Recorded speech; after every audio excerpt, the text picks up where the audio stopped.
आम आदमी पार्टी अरविंद केजरीवाल की लीडरशिप में इस बार अपना सबसे खराब परफॉर्मेंस करेगी। ये तो बड़ा शॉकिंग वाला ये प्रेडिक्शन आपका है, क्योंकि दिल्ली वाले मुझे लगता है अरविंद केजरीवाल ही वापसी कर रहे हैं, ये मान के बैठे हुए हैं। ये जैसे ही बता दिया किसी ज्योतिषी ने तो उसकी तो दुकान वहीं पे बंद हो गई ना, फिर वो कैसे पैसे लेगा। धरती पर बैठा कोई भी आदमी जो फिक्स कर्मा, जो चीज़ें खराब हो गई कुंडली में, जो आप अपनी संचित कर्म या पूर्व जन्म से खराब लेके आए, उनको नहीं बदल सकता। कोई वर्ड रात दिन बोलते रहो, उसके बाद मेरे मालिक पैसे ही पैसा, कुछ नहीं होना। सब कुछ आपके कर्मों से होगा, आपके कर्म डिफाइन करेंगे। जब तक आप कर्म नहीं करोगे कुछ नहीं होना, बैठे रहो घर पर।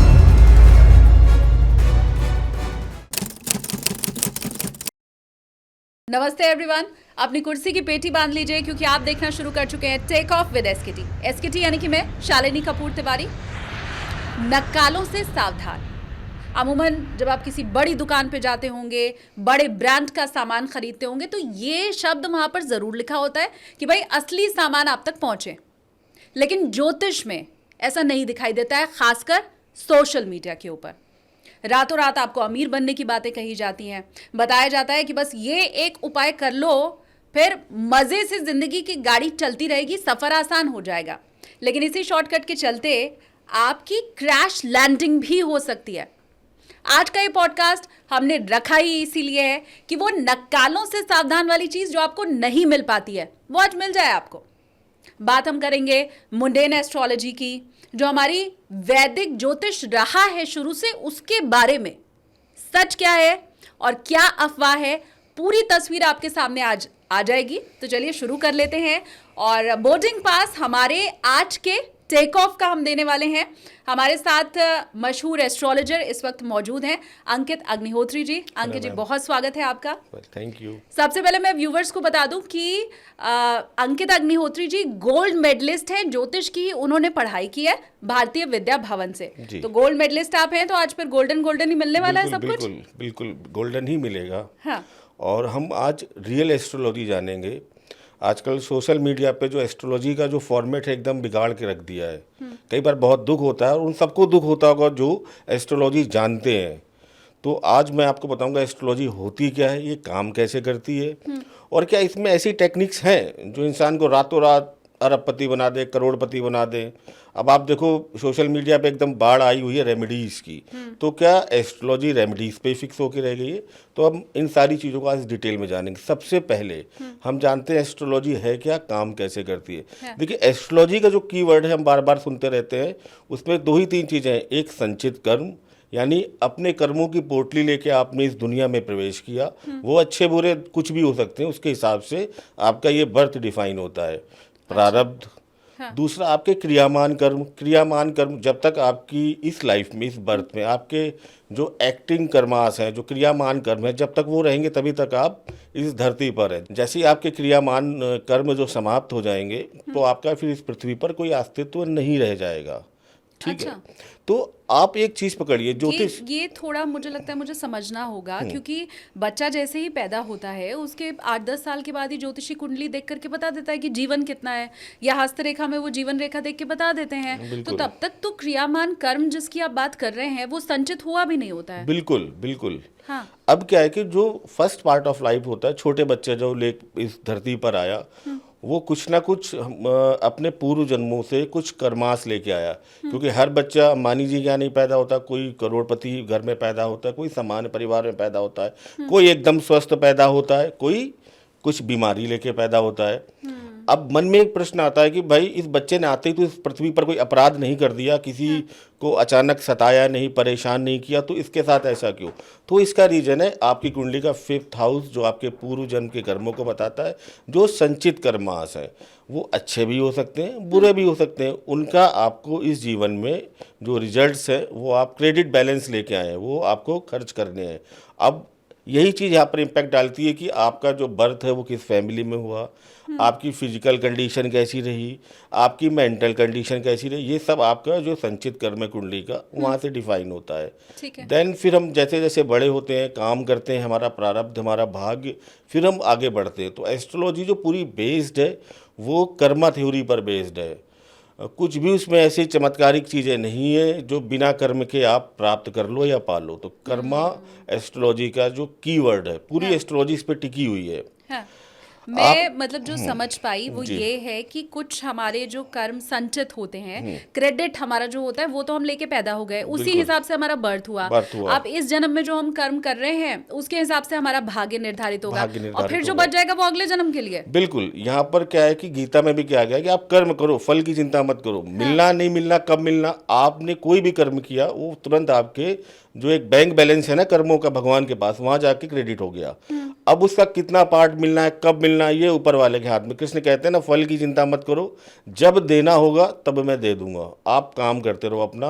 एक होता ना बिना निस्वार्थ होके।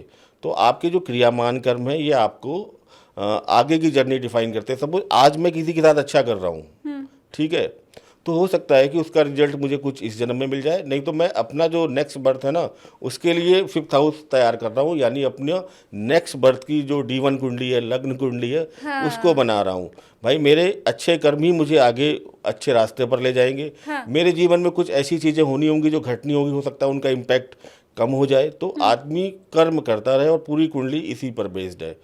बट आप आजकल देखो कर्म विहीन बनाने पर एकदम ये एस्ट्रोलॉजर लगे हुए हैं कि आप कुछ मत करो, ये कर लो, वो कर लो। तो मैं इसके बिल्कुल अगेंस्ट में हूँ, मैं बिल्कुल फेवर नहीं करता। आपकी कुंडली में पूरी पूरी एस्ट्रोलॉजी कर्मा थ्योरी पर बेस्ड है और आप इसी के अकॉर्डिंग चलिए। अब सपोज मैं आपको कुछ एग्जांपल्स देता हूँ। आपकी कुंडली में कुछ ऐसे कर्मास होते हैं जिनको फिक्स कर्मा बोलते हैं, जो आप अपनी पास्ट लाइफ से लेके आए होते हैं, और बोलते हैं कि इन कर्मों का जो आपको रिजल्ट है, जो भोग है, वो भोगना ही पड़ेगा। कोई भी रेमेडी, कोई भी पूजा पाठ कुछ नहीं कर कोई सकती। रत्न में धारण कर लूं, गले में कुछ पहन कुछ लूं, नहीं, कोई फिक्स चैंटिंग कर कर्मा लूं। अकाट्य है। कुछ अच्छा। कर्म 3 तरह के होते हैं फिक्स कर्मा जो अकाट्य है, जिनका फल आपको भोगना ही पड़ेगा। कुछ फ्लेक्सिबल कर्मास होते हैं जो ये रेमेडी वाला पार्ट है, पूजा पाठ वाला पार्ट है, उससे ये थोड़ा सा इनका जो इम्पैक्ट है वो कम हो सकता है। कम हो सकता कम हो सकता है। आप डेस्टिनी खत्म को नहीं नहीं चेंज कर सकते। एक एस्ट्रोलॉजर क्या है? एस्ट्रोलॉजर के पास अगर अच्छी नॉलेज है तो वो एक टाइम ट्रैवलर है। है। अच्छा। मैं आपका होरोस्कोप गया, मैंने देखा, मैंने एक टाइम ट्रैवलिंग की कि आने वाले टाइम में आपके साथ ये हो सकता है, ये हो सकता है। मैं आपको एक अलर्ट कर सकता हूँ, और कुछ ऐसी चीज़ें मुझे दिखेंगी कि जो टाली जा सकती हैं, कुछ ऐसी चीज़ें भी मुझे दिखेंगी जो मुझे लगेगा नहीं टाली जा सकती हैं। तो मैं एक गाइड का काम करूँगा। किसी एस्ट्रोलॉजर के अंदर इतनी पावर नहीं है कि वो जाके आपकी टाइम लाइन चेंज कर दे। आप मुझे बताओ, अगर टाइम लाइन चेंज करने का ऑप्शन मेरे पास आ जाए ईमानदारी से, सबसे पहले तो मैं अपनी करूँगा, सब कुछ बदल डालूंगा रेमेडीज़ करके। ठीक है। जितनी भी खराब चीज़ें मैं पहले ही पढ़ लूँगा और सब कुछ मैं हटा दूंगा। नहीं, जो कर्म है, जो मैंने किए हैं, जो मैं कर रहा हूँ, उनका रिजल्ट मुझे टाइम टू टाइम मिलेगा और वो मुझे भोगने हैं, उसके लिए मैं रेडी हूँ। तो अब कुछ चीज़ें ऐसी होती हैं, सपोज मैं एक छोटा सा एग्जांपल देता हूँ। हाँ। किसी कुंडली में कोई कपल है, सपोज उसको बेबी कंसीव नहीं हो रहा है, वो एस्ट्रोलॉजर के पास ऐसे हेल्प के लिए आया। अब मैंने उसकी कुंडली में D1 चार्ट देखा, वहाँ प्रॉब्लम है, D9 में भी थोड़ी सी प्रॉब्लम है। फिर मैं D7 चार्ट में जा रहा हूँ, तो वहाँ जो बच्चों के लिए देखते हैं सप्तमांसा चार्ट, वहाँ पर चीज़ें बेटर हो रही हैं, सुधर रही हैं। तो अब मेरी एक प्रेडिक्शन क्या बनेगी कि आपको बेबी कंसीविंग में दिक्कत आएगी, कुछ आपको परेशानियां आएंगी, लेकिन आपके D7 चार्ट में एक हल्का सपोर्ट मुझे मिल रहा है, जो कि ये इंडिकेट कर रहा है कि आपको ईश्वर की प्रेयर से, कुछ अच्छे कर्मास से और लगातार अपना जो कर्म है उसको करते रहने से अंततः आप चाइल्ड, आपको बेबी कंसीव होगा अल्टीमेटली। तो यहाँ पर उस आदमी के अंदर एक मोरल बूस्टिंग हो जाएगी कि ये ठीक बोल रहे हैं। हाँ। अब D7 चार्ट भी बहुत ख़राब है। मैं एक एग्जांपल भी दूंगा आपको कि D1, D9, D7 और जुपिटर से 5th हाउस, जितने भी कॉम्बिनेशंस होते हैं एस्ट्रोलॉजी में बेबी को लेके, वो सारे मैंने चेक कर लिए, वो सारे ही बिल्कुल एंटी जा रहे हैं, अगेंस्ट जा रहे हैं। इट मीन्स कि ये कन्वर्ट हो गया आपके फिक्स कर्मा में। अब आपको जो बेबी कंसीविंग की जो खुशी है वो नहीं मिलेगी। तो उसके लिए आदमी को आप टाइमली गाइड कर सकते हैं कि आप एफर्ट बहुत ज़्यादा ना करें। आपकी कुंडली मुझे ऐसे बहुत कॉम्बिनेशन मजबूत दिखते नहीं है, हो सकता है नहीं, आप पर ये जैसे ही बता दिया किसी ज्योतिषी ने, तो हाँ। उसकी तो दुकान वहीं पे बंद हो गई ना। तो यही फिर तो वो कैसे पैसे लेगा भाई? वो बोले कि मैं इतने आपको रत्न ठीक बता रहा हूँ, पूजा करवा लीजिए। तो ऐसे एस्ट्रोलॉजर का काम क्या है? आपको सही गाइड करना। जो चीज़ आप पा सकते हैं ऐसे एस्ट्रोलॉजी प्लानेटरी पोजीशन से, हाँ। वो आप पाओगे कि नहीं पाओगे। बाकी देखिए, मैं 1 मिनट एक आप अपील व्यूवर से करना चाहती हूँ कि अगर आपको कभी किसी ने ऐसी कोई रेमेडी बताई लेकिन उसका फल आपको नहीं मिला, आपने वो किया भी, वो फल आपको नहीं मिला, तो आप प्लीज हमें कमेंट में ये बात बताइए ताकि हमें ये पता चल सके कि रियल लाइफ में भी ये चीजें हो रही हैं, सिर्फ बिल्कुल, सोशल बिल्कुल। मीडिया पे नहीं है ये चीजें। बिल्कुल। हाँ। अभी एस्ट्रोलॉजी को देखिए कि प्योर एस्ट्रोलॉजी आदमी को गाइड करने का काम है। ये एक बहुत पवित्र विद्या है, ये ठगी की विद्या नहीं है, पैसे कमाने की तो बिल्कुल नहीं है, ठीक है ना। अब आप किसी को डरा के, बहुत सारी ऐसी पूजाएं होती हैं 50-55 हज़ार लाख रुपए ठग ले, तो कहीं ना कहीं वो आदमी पहले ही परेशान है। आपने फिर कुछ गलत पूजाएं कराई या अपना जो उद्देश्य है पूरा धन पाने का वो करने के लिए परेशान किया, तो अल्टीमेटली होना क्या है, काम उसका नहीं होगा, क्योंकि जो फिक्स कर्मा है आप उसे नहीं काट सकते हो।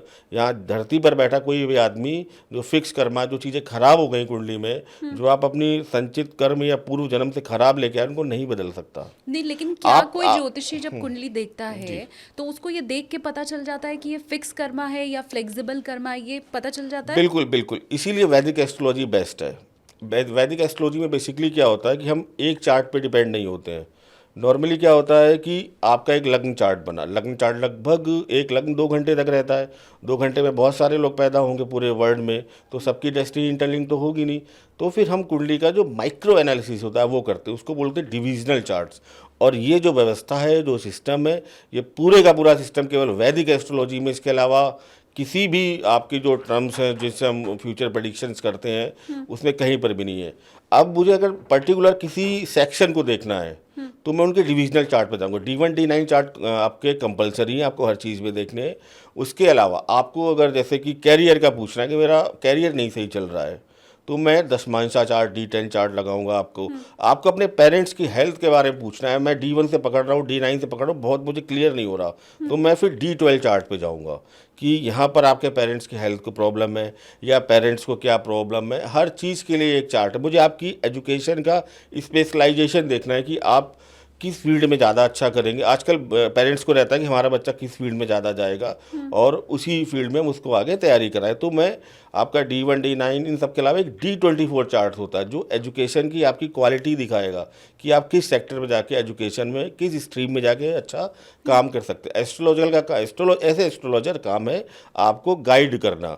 आप सपोज लो, मैं आपको एक और एग्जाम्पल देता हूँ लेमैन की लैंग्वेज में, कि मैं किसी मशीन या किसी आपके इंस्ट्रूमेंट से बता दूं कि इस जगह पानी है, आप यहाँ मेहनत करो, आपको पानी निकल के आएगा। तो आपको एक कॉन्फिडेंस आएगा कि हाँ मैं यहाँ मेहनत करूँगा और डेफिनेटली पानी वहाँ निकलेगा भी। हाँ। और इसकी जगह कि आप पूरा एक ग्राउंड खोदते रहो और आपको पता ही नहीं कि कहाँ से पानी निकल सकता है, तो आपकी मेहनत वेस्ट जा रही है। एस्ट्रोलॉजर आपको पिन पॉइंट बताएगा, आपको जॉब करनी चाहिए, आपको बिजनेस करना चाहिए, आपको बिजनेस में कौन सा सेक्टर सूट कर रहा है, कौन सी आपकी ऐसी मेलेफिक प्लैनेट कॉम्बिनेशंस हैं कि आप इस सेक्टर में जाएंगे बहुत अच्छा करेंगे। आप ब्यूरोक्रेसी में अच्छा कर पाएंगे कि नहीं कर पाएंगे, कि यूपीएससी को लेकर लोग बहुत रहते हैं, बट डेस्टिनी में भी कुछ ना कुछ कॉम्बिनेशंस होते हैं। आपका सूर्य मजबूत होना चाहिए, सूर्य गवर्नमेंट को रिप्रेजेंट करता है, आपका जुपिटर मजबूत होना ही चाहिए। आप किसी भी एस्ट्रोलॉजर की, मैंने आंख बंद करके बोल रहा हूँ, कुंडली उठा के देख लो, सूर्य बहुत मजबूत पोजीशन में होगा, चंद्रमा बहुत मजबूत पोजीशन में होगा, जुपिटर बहुत मजबूत पोजीशन में होगा, और उसका लगन लॉर्ड बहुत मजबूत पोजीशन में होगा। उसके रीजन है, जुपिटर आपको कंसल्टेंसी एडवाइजरी कर देता है। हाँ। यूपीएससी में क्या करना है, आपको ऐसे कंसल्टेंसी करनी है, एक एडवाइजरी रहेगी जो आप अपने बॉस को देंगे या जो इम्प्लीमेंट करेंगे। सूर्य क्या है, गवर्नमेंट को रिप्रेजेंट करता है, अगर वो वीक है तो दिक्कत है। और चंद्रमा आपकी जो मन की स्थिति उसको बता रहा है कि भाई आप डिसीजन लेते टाइम अगर एक तो होता है ना बिना बायस्ड हुए डिसीजन ले, तो ये सारे कॉम्बिनेशन है। डॉक्टर्स की कुंडली में कुछ अलग कॉम्बिनेशन मिलेंगे, उनकी कुंडली में 6 से 12 का रिलेशन मिलेगा, एक सीए की कुंडली में एक अलग कॉम्बिनेशन मिलेंगे।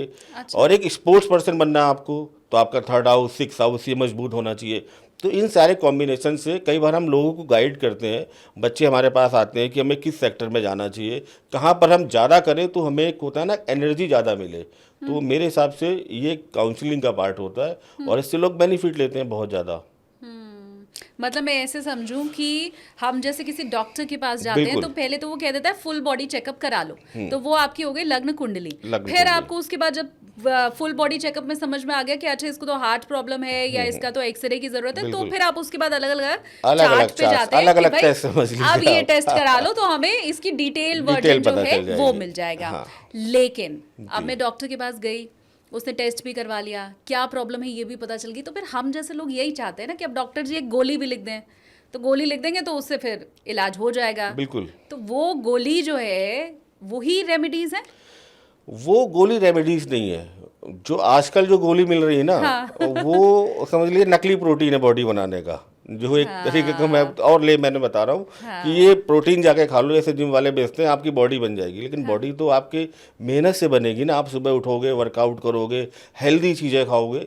इसी तरीके से आपको एस्ट्रोलॉजर करेगा कि आपकी कुंडली में ये प्लैनेट वीक है, ये हाउस वीक है, आप इसकी एक वैदिक रेमेडी करो, और करनी आपको ही है। सबसे बड़ी चीज़ ये है कि इस चक्कर में मत फंसे कि मैं आपका संकल्प करा देता हूँ, हाँ, ठीक है, आप मुझे 51,000 रुपये दे दो, मैं अपने घर से कर दूंगा, हो जाएगा काम। हाँ, ये ऐसा बहुत कुछ नहीं common होना। है। हाँ, आप देखिए, भगवान के पास अगर आप जा रहे हो ना, तो भगवान क्वांटिटी नहीं मांगते कि 1.25 महामृत्युंजय करोगे तभी मैं तुम्हें फल दूंगा, नहीं तो नहीं दूंगा। अरे वो एक बार आप मन से कर दो, और करते टाइम अगर आपकी आंखों से आंसू की एक बूंद भी निकल गई ना, तो आपकी कनेक्टिविटी हो गई, आपकी जो अर्जी है भगवान ने सुन ली। भगवान क्वालिटी मांगते हैं। कौन सा भगवान कहेगा कि मैं 1.25 पे खुश होऊंगा, मैं 2.5 लाख पे ही खुश होऊंगा, या फिर इस मंदिर में आओ और यहाँ पर आके ऐसी मेरी पूजा करो तो ही मैं खुश होऊंगा। अरे आपकी फीलिंग अच्छी है, आपकी भगवान के साथ कनेक्टिविटी अच्छी है, और आप सच्चे मन से अपने घर के मंदिर में बैठ के कर रहे हो, घर में मंदिर भी नहीं है तो घर के नॉर्थ ईस्ट कॉर्नर में बैठ के आप भगवान का केवल एक मानसिक पूजा कर रहे हो, तो भी आपके सारे काम होंगे। और पंडित तो उस फीलिंग के साथ करेगा भी नहीं मंत्रों का जाप। पेट जिस में feeling मेरे से- दर्द है, दवा मुझे खानी चाहिए, पंडित खा लेगा मेरी जगह दवा। आप डॉक्टर वाला एग्जांपल दे रही हो, तो पंडित ठीक होगा ना, मैं ठीक थोड़ी रहूँगा। मुझे क्या फ़ायदा हुआ? मैंने तो एक तरीके से ठेकेदारी में काम दे दिया कि ये लो भाई 1.25 कर देना, मेरे पास टाइम नहीं है। जब आपके पास टाइम नहीं है भगवान के लिए, तो फिर भगवान के पास भी आपके लिए टाइम नहीं है, सीधी सी बात है। लेकिन ये सब बातें जब आप बता रहे हो और आप खुद एस्ट्रोलॉजर हैं, जी। तो आपको ऐसे डर नहीं लगता कि मैंने तो ये व्यूअर्स को बता दिया तो फिर मेरे पास तो कोई आएगा ही नहीं नहीं, रेमेडी के लिए? मैं बिल्कुल, मुझे बहुत गालियाँ पड़ती हैं, इसके बाद भी बहुत पड़ेंगी। जो लोग कर्म कांड करते हैं, अच्छी बात है, करें, मैं किसी के अगेंस्ट में नहीं। मेरा काम है लोगों को बताना। आपकी एस्ट्रोलॉजी बहुत प्योर साइंस है, 5,000 साल पहले की साइंस है। इस पूरी साइंस में हम एक एक चीज़ कैलकुलेट कर सकते हैं ईमानदारी से, आपको नॉलेज होनी चाहिए। और मैं आपको एक फैक्ट बताता हूँ, मैं अपने आप को आज भी एस्ट्रोलॉजी का एक स्टूडेंट बोलता हूँ, जो कि पिछले 15 साल से पढ़ रहा हूँ, और जब तक मैं जिंदा रहूँगा पढ़ता रहूँगा। डेली मैं 2-3 घंटे कुछ ना कुछ नया पढ़ता हूँ, और हर बार मुझे कुछ ना कुछ नया मिलता है। और एस्ट्रोलॉजी के बारे में कहा गया है कि एक जन्म की विद्या नहीं है, मैंने पिछले जन्म में कहीं पढ़ी होगी, वहाँ से फिर मैंने कंटिन्यू की है। अगर मैं पूरा जीवन भी लगा दूँ एस्ट्रोलॉजी में, तो मैं 20 से 30% एस्ट्रोलॉजी ही सीख पाऊँगा। ये फैक्ट है। बाकी जो वेबिनार वाले और 3 दिनों में क्रैश कोर्स करा रहे हैं, तो वो 3 दिनों में क्रैश कोर्स करने के बाद, जब इतनी जल्दी क्रैश कोर्स किया, तो 15 दिन में वो आपको करोड़पति भी बना सकते हैं। मेरे पास ऐसी कोई टेक्निक नहीं है। मैं आपकी कुंडली का अच्छा एनालिसिस करूंगा, आपके सारे चार्ट्स देखूंगा, आपको बताऊंगा ये आपकी लाइफ में इवेंट कब, कितने बजकर कितने मिनट पे होगा, यहाँ तक कैलकुलेशन है।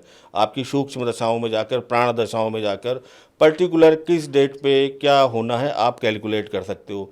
आप लॉन्जिविटी का कैलकुलेट कर सकते हो। सपोज कोई बीमार है, तो उसके लिए हम एक टर्म यूज़ करते हैं, जिस दिन वो एडमिट हुआ कोट चक्र बनाते हैं हम नक्षत्रों के आधार पे, कि भाई ये रिकवर होके घर आएगा कि नहीं आएगा, किस कंडीशन और बिगड़ेगी।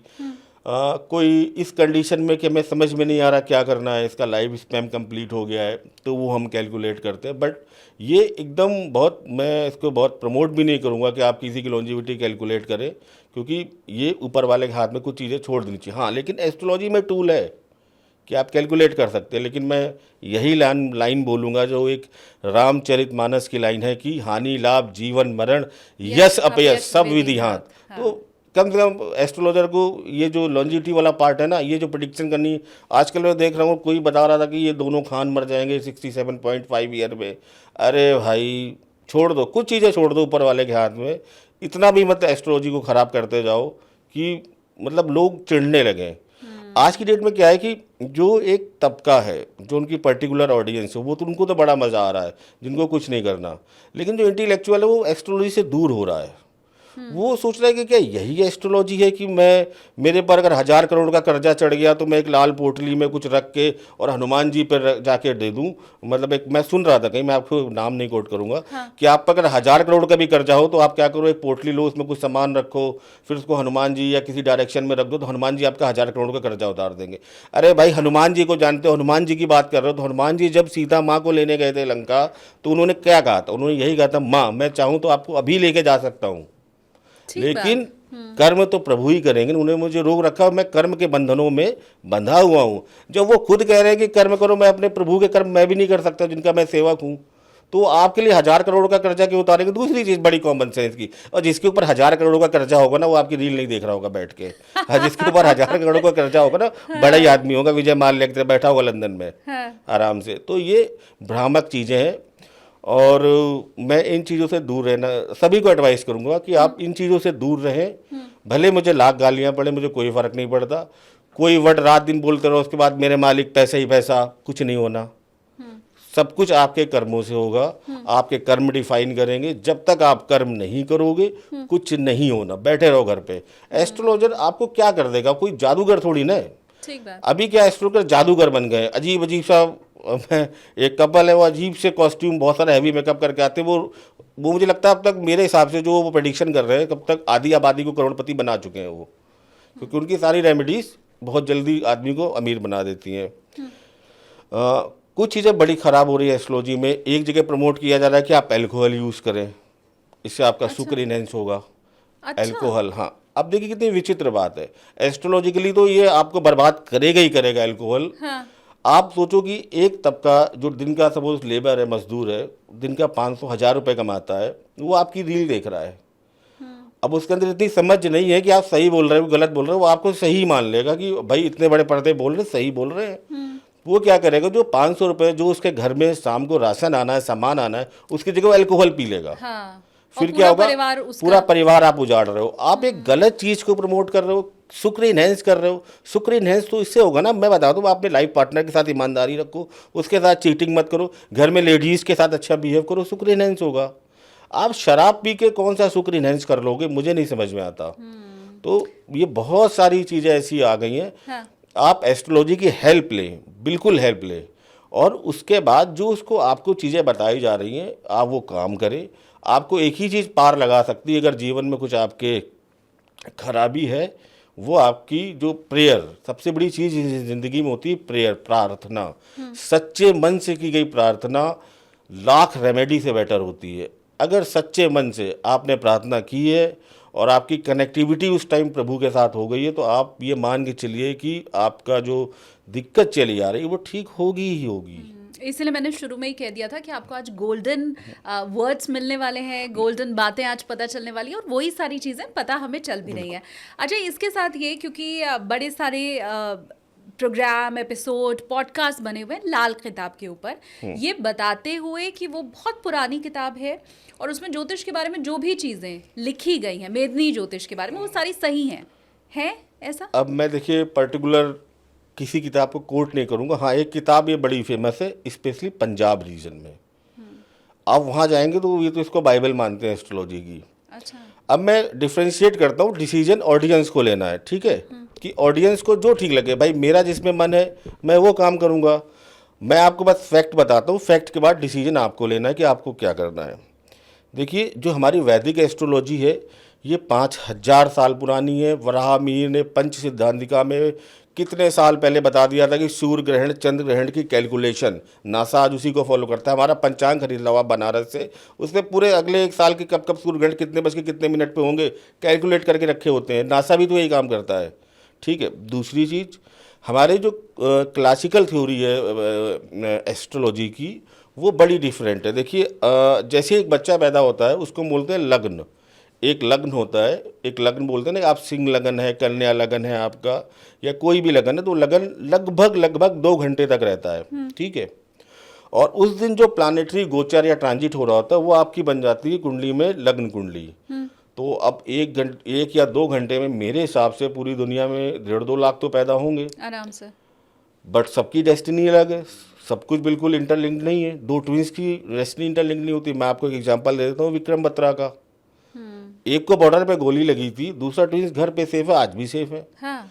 अब लाल किताब वाले यहाँ चकरा जाएंगे, क्यों चकरा जाएंगे, मैं उसका रीजन देता हूँ। देखिए, हमारे यहाँ कुंडली का माइक्रो एनालिसिस किया था, डिविजनल चार्ट की व्यवस्था है। लाल किताब में डिविजनल चार्ट की व्यवस्था नहीं है। वहाँ उनके कुछ अलग होते हैं कॉन्सेप्ट, बहरी कुंडली, अंधी कुंडली, मुझे आता नहीं बिल्कुल भी। लेकिन वहाँ डिविजनल चार्ट की कोई व्यवस्था नहीं है। नवमांसा चार्ट, अगर आपकी शादी मुझे देखनी, मैरिड लाइफ, मैं वहाँ लगाऊंगा। मुझे आपके कुछ लाइफ में होने वाले कुछ ख़राब इवेंट्स देखने, मैं D30 पे जाऊँगा, D60 पे जाऊँगा। ये चार्ट्स 30-30 सेकेंड में बदल रहे हैं। अच्छा। आके बर्थ टाइम में 30 सेकंड का भी डिफरेंस हो रहा है, चार्ट बदल गए। अब यहाँ से शुरू होता है असली एस्ट्रोलॉजी। अभी तक तो क्या था, ऊपर ऊपर हम देख रहे थे कि मेरा नाम ये है, मैं इस घर में पैदा हुआ। लेकिन क्या होता है, कई बार प्रेडिक्शन सही बैठेगी नहीं। आप लगन चार्ट देख रहे हो, कुछ चीज़ें हो सकता है सही भी हों, कुछ चीज़ें गलत भी हों। अब ये तो फिर तो मैथ का रूल लग दिया, प्रायिकता का एक होता है कि 50% सही, 50 प्रोबेबिलिटी। हाँ, कुछ भी कह लीजिए आप कि भाई तुम्हारी इस साल नौकरी लग जाएगी। 50 लोगों को अगर मैं दिन में बैठ के बोलूँ कि अगले साल तुम्हारी नौकरी लगेगी, तो 25 या 20 की तो लगी जाएगी। चलो 20 भी छोड़ो, 10 की लग गई ना, 10 मेरे भक्त बन गए। 40 गालियाँ देंगे, गालियाँ देने वाला कौन पूछता है। ये मेरे भक्त है, अब तुम आज से 10 भक्त बन गए, वो 10 और लेके आएंगे। तो हमारे यहाँ ये व्यवस्था है, वहाँ पर ये व्यवस्था नहीं। वहाँ पर प्लस कोई भी धर्म, कोई भी रिलीजन, कोई भी एस्ट्रोलॉजी, कोई भी शास्त्र आपको कोई ऐसी चीज़ करने से रोके जो मानवता के विरुद्ध हो, वो आप मान लीजिए गलत है।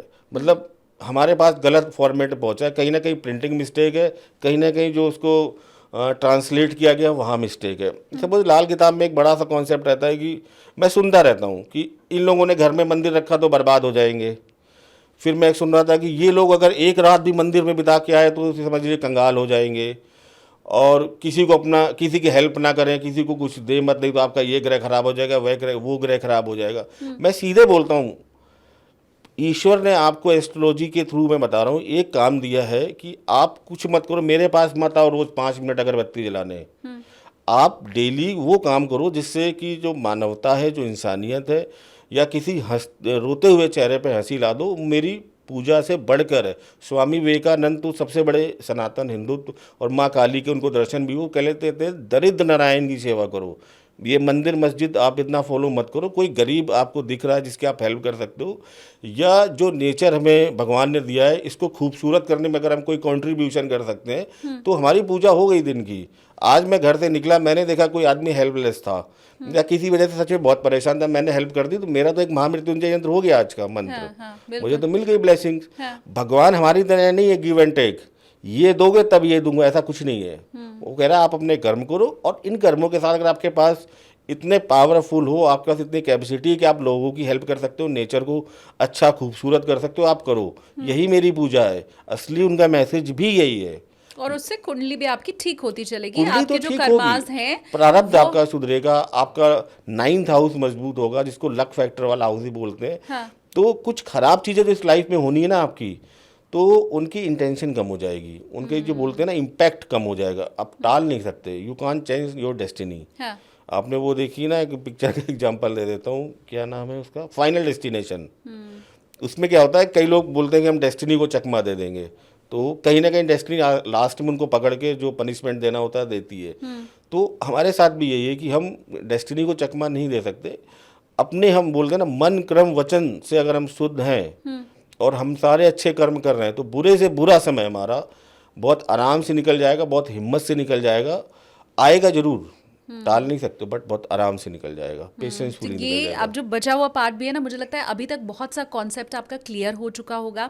इससे बेहतर और इससे आसान और क्या होगा, मतलब महंगे रत्न क्यों पहनना है, महंगी पूजा क्यों कराना है, बड़े बड़े टोने टोटके क्यों करना है, बस अपने कर्म को ठीक रखो और उसी से आपका भविष्य बिल्कुल, आगे बिल्कुल। सुधरता जाएगा। अब आगे कुर्सी की पेटी आप और कस के बांध लीजिए, क्योंकि एक बात तो मुझे समझ में आ गई है कि ज्योतिष प्रिडिक्शन कर सकता है। कर सकता है। हमारा जो ज्योतिष है वो चीजों को बदले भले ना, मतलब योगी जी को प्राइम मिनिस्टर किसी टोटके से भले ना बना सके, बिल्कुल नहीं। या कोई मंत्री अगर चाहता है कि मैं और ऊंचे पद पर पहुंच जाऊं तो वो भले ना हो, लेकिन उसकी डेस्टिनी क्या है ये हमें पता चल सकता पता है। चल सकता तो आप उन्हीं चार्ट्स के बारे में अंकित जी आगे हम बिल्कुल, बात कर बिल्कुल, लेते हैं बिल्कुल। कि आपने तो सारी कुंडली देखी होगी ना, भारत की कुंडली भी देखी होगी 1947 में बिल्कुल, आजादी के बिल्कुल, समय वाली, बिल्कुल, बिल्कुल। मोदी जी, योगी जी, मैं किसी का भी पूछूं आप बता लेंगे? बिल्कुल श्योर, सारा आपने अध्ययन कर रखा है। बिल्कुल। तो चलिए फिर शुरुआत अरविंद केजरीवाल के साथ करते हैं, क्योंकि दिल्ली में चुनाव है। जी। क्या कहती है कुंडली उनकी?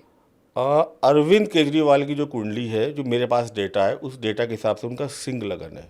अच्छा। 2024 तक, 2008 से लगभग 2024 तक 16 साल उनकी बड़ी अच्छी दशाएं चली जुपिटर की, बड़ा लाइमलाइट में आए। 2024 में उनकी दशा बदली, शनि की महादशा स्टार्ट हो गई, जो अगले 19 साल रहनी है। शनि वैसे भी सिंह लगन वालों के लिए एंटी है, 6 लॉर्ड है, ठीक है।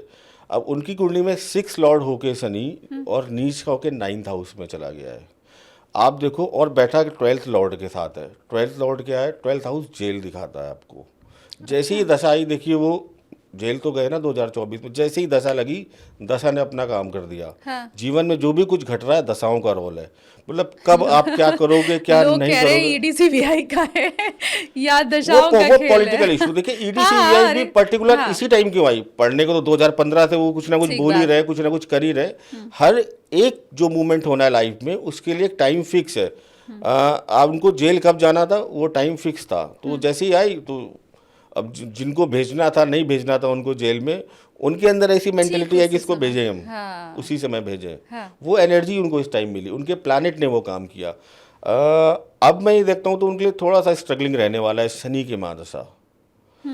और थोड़ा सा भी 2028 तक वो डिस्टर्ब रहेंगे। मुझे लगता है कि थोड़ा सा यहाँ पर इनका 2024 से 2028 तक डाउनफॉल है।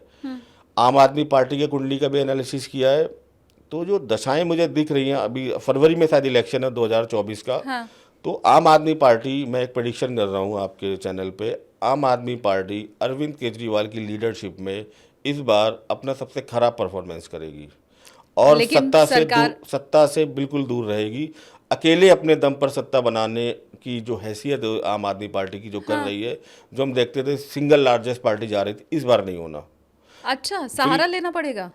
मे भी सहारा लेना पड़े उन्हें, बट सरकार तो बनाती हुई नहीं दिख रही। इसके कंपेयर में इस बार बीजेपी की कुंडली देखी। बीजेपी की जो इस्टेब्लिशमेंट हुआ था 6 अप्रैल 1980 को 11:45 दिल्ली, वहाँ से हम कुंडली देखिए तो जो बीजेपी की दशाएं हैं, तो बीजेपी यहाँ पर काफ़ी अच्छा परफॉर्मेंस करती हुई दिख रही है।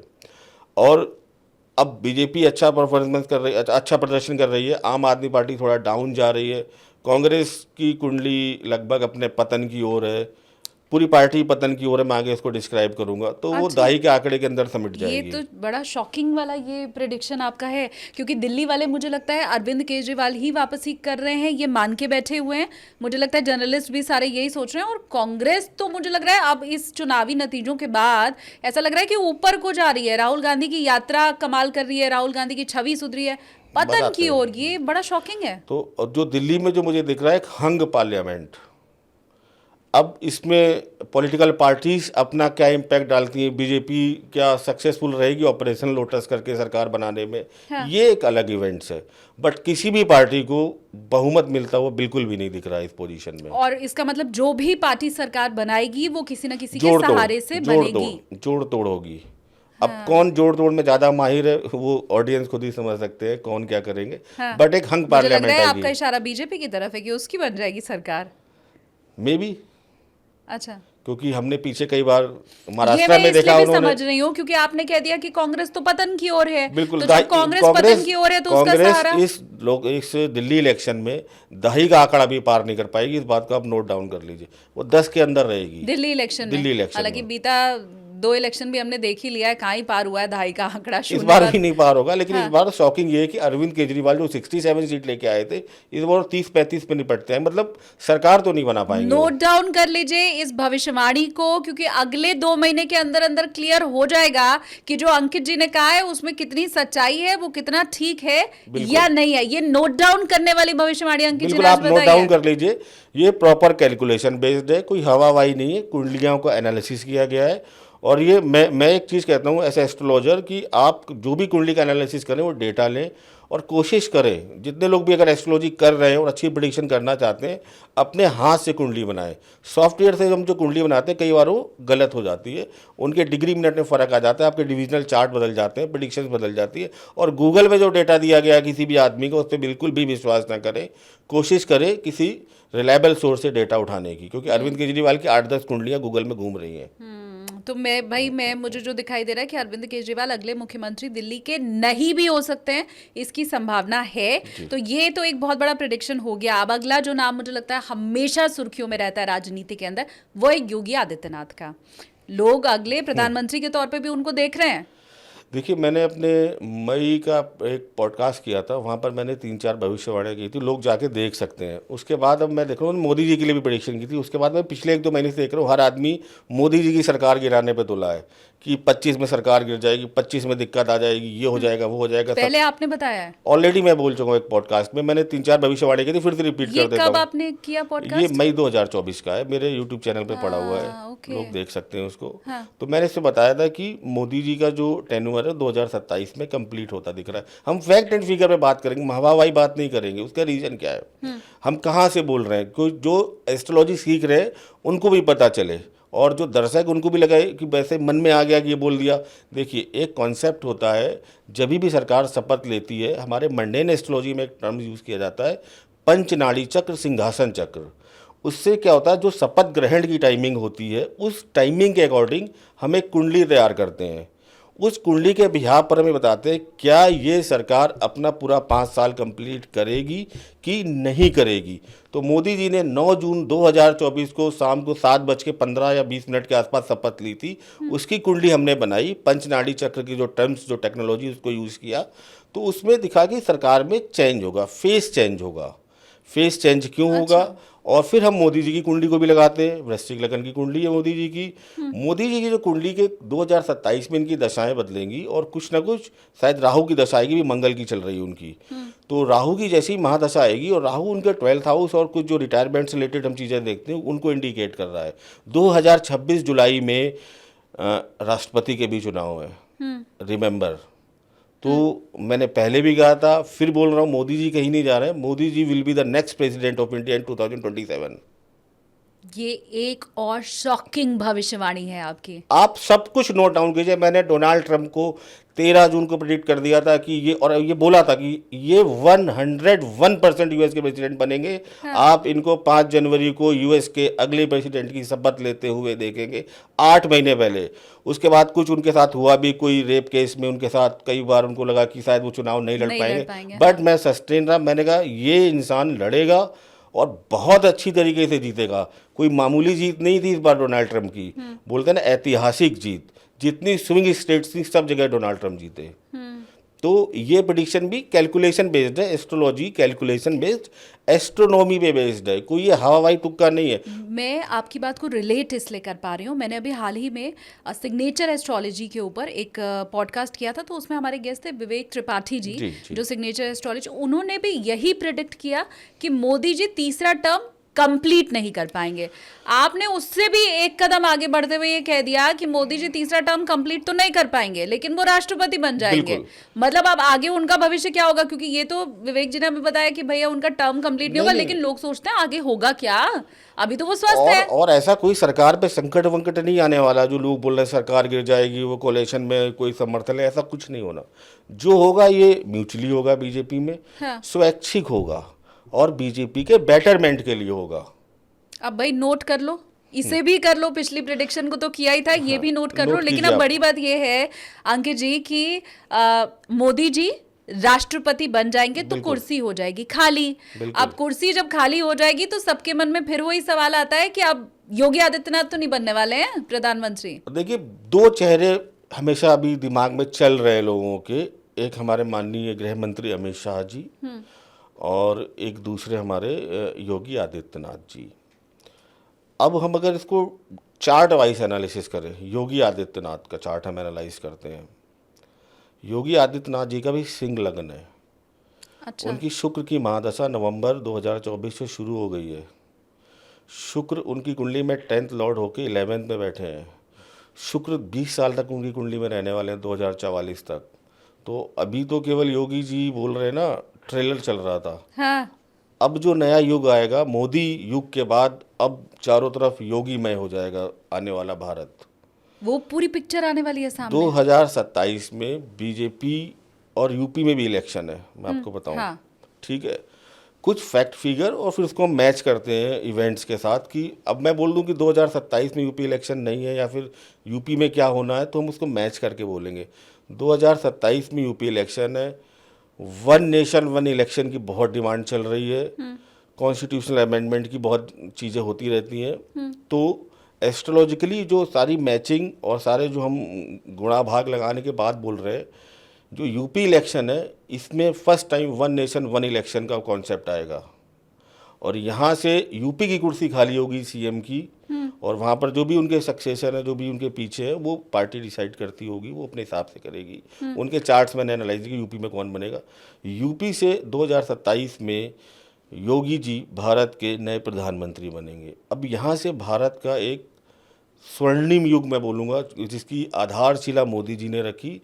अब जिसको बोलते हैं ना उसके, मैं 1 मिनट रोक रही हूँ क्योंकि शायद ये मिस ना हो जाए हमारे व्यूवर्स से, जो आपको बातें नोट करती हुई चलनी थी। वो वन नेशन वन इलेक्शन मैंने पूछा नहीं था, अंकित जी ने खुद बता दिया है। तो ये भी आप नोट डाउन करिए कि 2027 उत्तर प्रदेश का चुनाव जब होगा तो उस समय वन नेशन वन इलेक्शन की शुरुआत वहीं से हो सकती है। और ये एक और शॉकिंग प्रेडिक्शन आपकी, ठीक है, वन नेशन वन इलेक्शन की शुरुआत वहीं से होगी। योगी जी भारत की जो सत्ता का केंद्र दिल्ली में आएंगे और यहाँ से एक बोलते हैं ना भारत के लिए एक गोल्डन टाइम शुरू होगा। ये योगी जी के लिए भी बहुत बढ़िया है। शुक्र के बाद उनकी सूर्य की दशा आएगी, सूर्य भी उनका 10वें भाव में बैठा है। तो मुझे योगी जी अगले 20 साल तक हिलते हुए नहीं दिख रहे हैं। हाँ, मैं एक चीज़ मुझे लग रहा है मेरे से मिस हो गई है। ये वन नेशन वन इलेक्शन की चूंकि हम बात कर रहे हैं, तो 27 में क्या मतलब पूरे भारत का भी चुनाव होना है? लोकसभा वाला पूरे भी? भारत का चुनाव 2029 में होना है। नहीं, तो ये वन नेशन वन इलेक्शन 27 में ये कॉन्स्टिट्यूशनल अमेंडमेंट्स हो गए, क्योंकि भारत की जो 26 जनवरी की कुंडली है वो काफ़ी डिस्टर्ब है। वहाँ भी राहु लगन में बैठा है और लगन की डिग्री और राहु की डिग्री, राहु केतु की डिग्री बहुत क्लोज है। पर वन नेशन वन इलेक्शन तो हम ऐसे ही समझते हैं ना, लोकसभा और विधानसभा का चुनाव एक साथ, तो 27 में फिर कैसे हो पाएगा? 27 में गवर्नमेंट डिसीजन लेगी कि हम वन नेशन वन इलेक्शन के साथ शुरू करते हैं, यूपी के इलेक्शन के साथ। और उनके पास कॉन्स्टिट्यूशनल प्रोविजन होते हैं, असेंबली को डाइल्यूट करना, भंग करना, राष्ट्रपति से करना। वो उनको एक आगे की क्लियर पिक्चर दिख रही है। मुझे तो बहुत सारी क्लियर पिक्चर हो गई है। तो उनको बहुत, जो भी हमारे सत्ता में बैठे हैं उनको क्लियर पिक्चर दिख रही है कि ये बेस्ट टाइम है। एस्ट्रोलॉजिकली भी बहुत मूवमेंट्स हो रहे होंगे उस टाइम 2027 का टाइम चल रहा होगा। भारत में मंगल की महादशा लग चुकी होगी, लगभग लगे हुए उसको 2 साल हो चुके होंगे। आर्मी का बहुत बोलबाला होगा उस टाइम। मंगल क्या है, कमांडर इन चीफ आर्मी। थोड़ा सा वर्ल्ड वाइड भी सिचुएशन अच्छी नहीं होंगी, ठीक है ना। हम अभी वर्ल्ड के ऊपर मुझे लगता है आगे चर्चा करते हैं, इन्हीं सब चीज़ों को मैं इसको कंक्लूड कर रहा हूँ। इन्हीं सब चीज़ों को मद्देनजर रखते हुए जो एक माइंड फ्रेम बनेगा कि अब एक टाइम इलेक्शन करा लेते हैं, फिर आगे हम बढ़ते हैं, पूरा कंक्लूड करके आने वाले टाइम के लिए तैयार रहने के लिए। हालांकि 27 के पहले हमारी और कई मुलाकातें होने वाली हैं, लेकिन ये वाला प्रेडिक्शन तो अगर वो 27 का समय आएगा ना तो हम फिर से बैठेंगे, बिल्कुल श्योर, है ना, व्यूअर्स के लिए। क्योंकि योगी आदित्यनाथ अगले प्रधानमंत्री आपको बनते दिख रहे हैं और आगे के कई वर्षों तक आपने कहा कि बोलबाला उनका रहेगा। अगले 20 साल तक जो युग होने वाला है, योगीमय होने वाला है। तो अब इनके टाइम में क्या होगा, कुछ चीजें होंगी। इनके टाइम में भारत में राहु की महादशा भी आएगी। 2032 में खत्म हो जाएगी भारत की दशा, जो आजाद भारत की कुंडली है। राहु की महादशा शुरू होगी। राहु बैठा है शुक्र की राशि में, लगन में बैठा है। राहु को हम देखते हैं कुछ कम्युनल, कुछ सांप्रदायिक चीज़ें जो होती हैं उनसे भी रिलेट करते हैं। भारत का 3rd हाउस बहुत डिस्टर्ब है, 5 प्लानेट वहाँ पर बैठे हुए हैं और पांचों के पांचों प्लानेट 9th हाउस को देख रहे हैं। 9th हाउस आपका धर्म है, आपका जो रिलीजियस एक्टिविटीज़ है, मंदिर मस्जिद सब 9th हाउस है। अब वहाँ पर क्या होगा इम्पैक्ट कि कुछ ना कुछ सांप्रदायिकता से रिलेटेड चीज़ें हो सकती हैं कुछ, क्योंकि यहाँ पर एक चीज़ बहुत आगे तेज़ी से चल रही होगी, वो चीज़ें हिंदुत्व और सनातन का बोलबाला होगा। वो मैं इसलिए नहीं बोल रहा हूँ कि योगी जी फॉलो करें, वो दशा ही ऐसी मिलेंगी कि भारत में उस टाइम जो हिंदुत्व और सनातन है वो अपने पीक पर होगा। अच्छा। जब कोई चीज़ पीक पर जाती है, जब अगर हिंदुत्व पीक पर जा रहा है तो जो दूसरा धर्म विशेष है वो डाउनफॉल पे जा रहा होगा। तो ये जो ट्रांजैक्शन पीरियड होगा तो इसमें एक नेगेटिव चीज़ ये रहेगी, कम्युनल राइट्स होने के इशूज़ रहेंगे बहुत। ये एक नेगेटिव इम्पैक्ट है। पॉजिटिव इम्पैक्ट भी रहेगा। Bharat AI artificial intelligence, Rahu की महादशा है, भारत इलेक्ट्रॉनिक्स, भारत टेक्नोलॉजी में इस जो 18 राहु की महादशा मिलेगी जो शायद 18 साल की, इस महादशा में भारत टेक्नोलॉजी के एरिया में क्षेत्र में शायद नंबर 1 बन जाएगा। अभी लोग कैलिफोर्निया नौकरी करने जाते हैं, लोग कैलिफोर्निया से इंडिया नौकरी करने आएंगे, पुणे बेंगलोर में, आप देखिएगा, क्योंकि हम एआई में हम और क्या कहते हैं टेक्नोलॉजी में नंबर 1 होंगे। राहु की महादशा है, राहु का इम्पैक्ट कांग्रेस पार्टी पे था, उस टाइम शुक्र की भी महादशा चल रही थी, तो आप देखिए जब भी आता है टेक्नोलॉजी लेके आता है। राजीव गांधी 1991 में कंप्यूटर लेके आए, लोगों को लगा ये क्या नई चीज़ आ गई, इससे हम क्या कर लेंगे, लेकिन आज हम अब उस लाइफ में, अपनी लाइफ में बिना कंप्यूटर के हो सकता है सर्वाइव भी ना कर पाए। पूरा हमारा सिस्टम आजकल कंप्यूटर पे ही टिका हुआ है, और अग्रणी उसमें अब भारत रहने वाला है, आप ये कह रहे हैं। अब फिर जो अगला जो टर्म आएगा 2032, यहाँ पर आर्टिफिशियल इंटेलिजेंस का यूज़ बहुत बढ़ जाएगा। कंप्यूटर ने कई लोगों की जो जॉब्स को खत्म किया, अब इस बार एआई रिप्लेस करेगा बहुत सारे लोगों को। हमारी छोटी से छोटी चीज़ में मैं आपको बोलूँ, हम एआई यूज़ घर में करने लगेंगे। ठीक है, हालांकि मैं बताऊं वो जो योगी आदित्यनाथ जी वाली बात थी ना, क्योंकि 32 तक तो मुझे लग रहा है 32 बार मैं आपके साथ बैठने वाली हूँ अभी। मुझे आप ये बताइए कि योगी आदित्यनाथ जी का बोलबाला, मोदी जी बन गए राष्ट्रपति, मैं अगर ये सारी चीजें मान के चलूं, और बीजेपी की कुंडली भी आपको अच्छी दिखाई दे रही, तो फिर इन सब के बीच में राहुल गांधी और अखिलेश यादव का क्या होगा? देखिए, मैं कांग्रेस से शुरू करता हूँ, क्योंकि नंबर 2 पार्टी आज भी हम कांग्रेस को ही मानते हैं। कांग्रेस की कुंडली में क्या है कि बृहस्पति की पहले उनकी राहु की महादशा रही करीब 18 साल, 2009 तक। राहु की महादशा में किसी न किसी तरीके से वो सत्ता में रहे, या अगर सत्ता में नहीं भी रहे बीच में अटल जी के टेन्योर में, तो वो मजबूत विपक्ष में रहे, मतलब एक दमदार भूमिका में रहे। शनि की एक अंतर्दशा लगी थी उनको 1996 में, तो वो सत्ता से बाहर हो गए थे, ठीक है। फिर जुपिटर की दशा लगी, जुपिटर इनका लगन लॉर्ड भी है, ठीक है। अब जो इनकी शायद मीन लगन की कुंडली मुझे देखना पड़ेगा, जुपिटर इनका लगन लॉर्ड भी, अब जुपिटर की दशा इनकी 2024 तक रही। अब इनकी शनि की दशा आ रही है, जो शनि इनके लिए फेवरेबल नहीं है। तो यहाँ पर कांग्रेस पार्टी का लोगों को लग रहा है कि वो अच्छा रिवाइवल करेगी, राहुल गांधी उसको बहुत ऊपर ले जाएंगे, बट पॉलिटिकली मैं उसको बिल्कुल, अगर मैं इग्नोर कर दूं या बिना बायस्ड हुए देखूं, केवल प्लैनेट क्या बोलते हैं कांग्रेस पार्टी के, तो कांग्रेस पार्टी 2024 इलेक्शन के बाद से जो उसकी दशा बदली है शनि की, यहाँ से वो डाउनफॉल, पतन की ओर जाएगी, और आने वाले इलेक्शन में वो एक रीजनल पार्टी तक सीमित रह जाएगी। यहाँ से कांग्रेस पार्टी का डाउनफॉल शुरू होगा। शनि की दशा अंतर्दशा उनके लिए फेवरेबल नहीं है, और जबकि लग रहा था कि अभी तो उदय फिर से शुरू हुआ है और इसका साइंटिफिकली प्रूफ मैं दे रहा हूँ कि राहु में जैसे ही उनका 1996 में शनि आया 2-2.5 साल के लिए, वो सत्ता से बाहर चले गए थे, बहुत बुरी तरीके से चले गए थे, ठीक है। तो अब फिर से शनि की महादशा आ रही है, इसमें कुछ कभी आपको अप लगेगा, लेकिन ओवरऑल जो कंक्लूजन है ये डाउनफॉल की ओर जा रही है 2024 के बाद। इसका बहुत अच्छा फ्यूचर मुझे नहीं दिख रहा, और आने वाले टाइम में इलेक्शंस में जो मुझे दिख रहा है, आने वाला टाइम जो दिख रहा है इंडिया का वर्ल्ड वाइड, ये बहुत छोटे लेवल तक सीमित रह के आपकी सिमटती हुई दिख रही है। राष्ट्रीय पार्टी क्षेत्रीय पार्टी में तब्दील होती है, बिल्कुल, दिखाई दे रही है। बिल्कुल, वो कांग्रेस जो हमेशा से, जिसका आधिपत्य अगर मैं कहूं कि भारत के ऊपर था, वो अब आपको पतन की ओर जाती हुई दिखाई दे रही है। कांग्रेस की कुंडली 2 जनवरी 1978 की बनाई है, जब नया कांग्रेस आई बना था, उस कुंडली के हिसाब से प्रेडिक्शन है। हम उस कुंडली की बात नहीं कर रहे जो ए ह्यूम ने कांग्रेस बनाई और थी। क्या ये मैच हो रहा है राहुल गांधी की कुंडली के साथ भी? देखिए, राहुल गांधी की कुंडली अगर आप देखो तो कभी पॉलिटिकल कुंडली है ही नहीं, जो पॉलिटिकल कॉम्बिनेशन होने चाहिए। एक पॉलिटिशियंस की कुंडली में क्या क्या स्ट्रांग होने चाहिए, कौन से हाउसेज स्ट्रांग होने चाहिए, 6 हाउस बहुत स्ट्रांग होना चाहिए, कंपटीशन का हाउस है। एक पॉलिटिक्स, आप एक अच्छे पॉलिटिशियन तभी बन सकते हो जो आप कंपीट करके लोगों को हरा के आओ। आपकी कुंडली में राहु बहुत अच्छा होना चाहिए, डिप्लोमेसी। राहु क्या है? डिप्लोमेसी। एक मतलब बोलते हैं ना कि थोड़ा सा आप क्या कर रहे हो क्या नहीं कर रहे हो, सीक्रेसी आपके काम में पॉलिटिशियन के लिए बहुत जरूरी है। उसका बुद्ध बहुत अच्छा होना चाहिए, उसका सेकंड हाउस बहुत अच्छा होना चाहिए। राहुल गांधी का बुद्ध तो खराब है ही, सेकंड हाउस भी खराब। आप देखते हो ना, वो बोलते टाइम कहीं भी कुछ बोल जाते हैं, फिर बाद में वो बड़ा हंसी के पात्र बन जाते हैं। सैटर्न स्ट्रांग होना चाहिए। तो उनकी कुंडली में जो पर्टिकुलर एक 8-10 कॉम्बिनेशन होने चाहिए कि वो पॉलिटिशियन में या पॉलिटिक्स में हाई पोजीशन पे जाएंगे, तो वो राहुल गांधी की कुंडली में कहीं से भी नहीं दिखते। अब वो हैं इस पोजीशन पे क्योंकि उनको वो परंपरागत रूप से मिला हुआ है। अगर वो एक जमीन से उठ के आए होते तो वो विधायक भी नहीं बन पाते अपनी ज़िंदगी में। ये उनको बाई बर्थ मिला है। संचित कर्मा जो आपने संचित शुरू कर्मा में लेके आए बताया हैं था। कि भाई तुम कुछ भी मत करो, तुम सांसद तो बनोगे मिनिमम, हाँ और एक पार्टी के अध्यक्ष रहोगे। बोल जब तक वो पार्टी जिंदा है, जब तक वो खत्म नहीं हो जाती, हाँ। तब तक उसमें तुम्हारा बोलबाला रहेगा। हाँ। करो फिर अपने मनमानी। बट अगर मैं उनकी कुंडली आप मुझे रख दो और कांग्रेस और जिस परिवार में जन्म लिया उसको हटा दो, हाँ। तो उनकी कुंडली विधायक, मैं कह रहा हूँ कि जो काउंसलर होते हैं वो बनने लायक भी नहीं है, इतने भी सपोर्ट उनके तो स्टार लेकिन सपोर्ट 24 के बाद आप देख रहे हैं कि आगे भी उनका फ्यूचर ब्राइट नहीं है, बिल्कुल ब्राइट नहीं है। अभी तो मैं पीएम बनने की बात ही क्या पूछूं, जब आपने तो कह बिल्कुल दिया ब्राइट ही छोड़ नहीं है। दीजिए। एक बार अमित शाह जी ने कहा था ना 10-20 भैया नहीं, अगले 50 साल तक बीजेपी की सरकार रहने वाली है। मैं एक सुन रहा था, तो उस टाइम उनके मुंह पे सरस्वती बैठी थी। तो भूल जाइए बाकी कौन पीएम बनेगा, पीएम तो बीजेपी से ही है। अच्छा, मैं नहीं जानती आपने कितना देखा होगा या नहीं, लेकिन अब तो प्रियंका गांधी की एंट्री हो चुकी है, तो क्या उनकी कुंडली स्ट्रांग दिखाई दे रही है पॉलिटिक्स के मामले में? प्रियंका गांधी की अगर कुंडली का कंपेयर करें वर्सेस राहुल गांधी, हाँ। हम और किसी के साथ नहीं कर रहे हैं, तो बेटर है। अच्छा।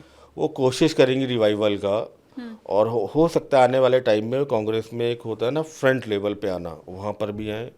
बट उनकी जो कोशिश है वो उतना रिजल्टफुल नहीं जाएगी। एफर्ट्स बहुत करेंगी, मेहनत बहुत करेंगी वो, लेकिन उस चीज़ को जो डेस्टिनी ने अब डिफाइन कर दी है उसको रोक नहीं पाएंगी। हाँ, राहुल गांधी से वो पॉलिटिक्स में बहुत अच्छा बेटर करने वाली, बहुत अच्छा परफॉर्म करने वाली है। तो ये तो भाई सारी वो वाली भविष्यवाणी है जो आपको आगे कई सालों तक याद रखने की जरूरत है, क्योंकि आप उसको याद रखेंगे तभी आप समझ पाएंगे कि अंकित जी ने कहा क्या कहा। और एक बात जो मैं बार बार कोट यहाँ पे अंकित जी करना चाह रही हूँ कि आप जब कुछ बता रहे हैं ना, तो सिर्फ प्रिडिक्शन नहीं कर रहे हैं, नहीं, आप ये बिल्कुल बता रहे हैं कि राहुल गांधी की कुंडली में कहाँ कौन सा ग्रह बैठा हुआ है, बिल्कुल, बिल्कुल। योगी आदित्यनाथ जी की कौन सी दशा चल रही है, बिल्कुल। और उस दशा के आधार पर आपकी भविष्यवाणी भाई है। मैं यहाँ बैठा हूँ, आप मुझसे पूछ रही हो, मैं थोड़ी कि मेरे मन में कुछ भी आ जाए। अभी कोई किसी का पॉडकास्ट सुन रहा था, वो कह रहा था आदमी कीड़े मकोड़े की तरह मरेंगे, इतना बड़ा वर्ल्ड वॉर होगा, ये होगा वो होगा। भाई फैक्ट दो। आजकल आप डॉक्टर के पास भी जाते हो ना, अगर वो लिखता है कि ये टेस्ट करा लें, तो आप पूछते हो सर मुझे हुआ क्या, ये टेस्ट किस चीज़ का है, ये दवा किस चीज़ की है। आप जानो अच्छी एस्ट्रोलॉजी, क्योंकि मैं कैसे बोल दूँ कि योगी आदित्यनाथ पीएम बनेंगे। भाई उनके स्टार्स बोल रहे हैं, उनकी जो दशाएं चाहिए, आपकी कुंडली में कुछ पर्टिकुलर दशाएं होती हैं, जब वो दशाएं आपको मिलती हैं आप जीवन में राइज करते हैं। कुछ पर्टिकुलर दशाएं आती हैं जब आप जीवन में डाउनफॉल पे जाते हैं। तो आपकी जीवन में जो भी कुछ घट रहा है दशाओं से घट रहा है। अब मुझे एक थोड़ा सा मैं एक चीज़ और बोलना चाहूँगा, इसके बाद भी भले ही गालियाँ पड़े कोई बात नहीं। मैं आज पॉडकास्ट ही इसलिए कर रहा हूँ, एक बड़ा जैसे ही साल शुरू होने वाला होता है, चाहे कोई भी साल हो, 2024, 25, 22, 23, कोई भी रख लो आप, सारे लोग शुरू हो जाएंगे मेष राशि वालों 2025 में आप ये कर लोगे वो कर लोगे, तुला राशि वालों ये कर लोगे। मैं आपको कॉन्सेप्ट बताता हूँ, राशि सुनना और राशि पढ़ना अपने आप में बोलते हैं ना झूठी बीमारी की झूठी दवा है। भाई राशि का काम क्या है, ये ट्रांजिट बेस्ड करते हैं। मैं भी आपको बता देता हूँ, नॉर्मल बता देता हूँ, जो लोग एस्ट्रोलॉजी कर रहे हैं, तो 2-3 इवेंट्स होने हैं। सैटर्न अपनी राशि परिवर्तित करेगा, मीन राशि में जाएगा 29 मार्च को 2025 में, एक ही मेजर ट्रांजिट 2.5 साल तक रहेगा। जुपिटर और मई में अपनी राशि बदलेगा, जुपिटर जाएगा मिथुन राशि में, और आपका राहु केतु राशि बदलेंगे। राहु जाएगा आपका कुंभ राशि में और केतु जाएगा आपका सिंह राशि में। अब होगा क्या, ये मैलेफिक प्लैनेट है, मैं आपको नॉर्मल बता देता हूँ, जो एस्ट्रोलॉजी पढ़ रहे हैं अपनी कुंडली में खुद देखें। अगर इनका मूवमेंट आपकी जो लग्न कुंडली है या चंद्र कुंडली जिसमें भी आप देखना चाहें, अगर शनि का, राहु का, केतु का 3, 6, 11 में मूवमेंट हो रहा है, तीसरे भाव में, छठे भाव में, 11वें भाव में, तो ये आपके लिए अच्छा करेंगे। ठीक है, प्लेसमेंट के हिसाब से। जुपिटर आपके दूसरे हाउस में, 5वें हाउस में, 7वें में, 9th में, 11th में अगर मूवमेंट कर रहा है तो आपके लिए साल अच्छा रहने वाला। आप लोग चेक कर लो अपनी अपनी कुंडली में। लेकिन ट्रांजिट के साथ आपका दशाओं का होना भी बहुत ज़रूरी है। मैं आपको एक लेमैन की एग्जांपल देता हूँ कि मेरी लाइफ में कोई इवेंट होना है मैरिज का या बेबी बर्थ का, तो ट्रांजिट तो आ गया, मतलब 5th हाउस में जुपिटर का मूवमेंट आ गया, वो तो आएगा ही, कुछ ना कुछ हो गई इम्पैक्टफुल। लेकिन वो दशाएं नहीं आई 5th हाउस से रिलेटेड जो हमें बेबी बर्थ को बताएं, तो ये ट्रांजिट होके निकल जाएगा। अब ट्रांजिट तो पूरी लाइफ में मुझे लगता है 5th हाउस में किसी इंसान के 10-12 बार तो आता होगा ना, 10-12 बार थोड़ी उसको बेबी बर्थ हो जाता है। जिस ट्रांजिट में उसको दशा मिली वहाँ पर बेबी बर्थ होता है। तो आप ये समझ लीजिए कि दशा आपकी एक प्रॉमिस है लाइफ का, और जो ट्रांजिट है वो डाकिया है, पोस्टमैन है। अब अगर आपके नाम की चिट्ठी होगी तो आपके दरवाजे से निकलते हुए आपको देता हुआ जाएगा। अब आपके नाम की चिट्ठी है ही नहीं, वो 100 बार आपके साथ दरवाजे से निकल जाएगा, कुछ नहीं होना। अपने मन में खुश होते रहोगे, इस बार करोड़पति बन जाओगे, इस साल लखपति बन जाओगे। भैया जब तक दशाएं आपकी क्या चल रही कुंडली में, आपका चाहे ट्रांजिट जितना अच्छा हो, आपकी दशाएं खराब चल रही हैं तो आपको कष्ट होगा ही होगा। और ये कोई जानकार ही बता सकता है। बिल्कुल। और आप उसके लिए मेरी 6 हाउस, 8 हाउस, 12th हाउस, इनसे खराब हाउसेस से रिलेटेड दशाएं चल रही हैं, खराब प्लानेट की दशा चल रही है, ट्रांजिट चाहे जितना अच्छा हो जाए कुछ नहीं होगा। वो जो मुझे कठिन टाइम देखना है अपनी लाइफ में, मैं देखूंगा ही। और वही जो मैंने कहा कि किसी जानकार की जरूरत होती है, तो अंकित जी तो एनीवेज आपके पास हैं ही। बिल्कुल, बिल्कुल। हमें तो अब आपका सानिध्य अंकित जी मिल ही गया है। और अभी ये जो बातों बातों में आपने कहा ना कि आपने कोई पॉडकास्ट देखा तो उन्होंने कहा कि कीड़े मकोड़ों की तरह लोग मरेंगे, 3rd वर्ल्ड वॉर हाँ, होगी। हाँ। तो मेरे मन में भी फिर सवाल आ गया आपके कहने के बाद। अब थोड़ा इंटरनेशनल भी हम चलते हैं कि होगी वर्ल्ड वॉर। देखिए, मंडेन एस्ट्रोलॉजी में एक टर्म यूज होता है, उसको हम बोलते हैं रोहिणी शकट भेदन।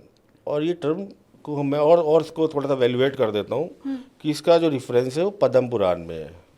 उसमें शिव जी नारद जी से कह रहे हैं कि शनि कृतिका नक्षत्र के आखिरी चरण में यानी वृषभ राशि में 10 डिग्री का और रोहिणी में जाने वाला है। आप दशरथ जी को जाके इन्फॉर्म कर दो कि अगले 12 साल तक उनके यहाँ महामारी या युद्ध जैसी स्थितियाँ होंगी।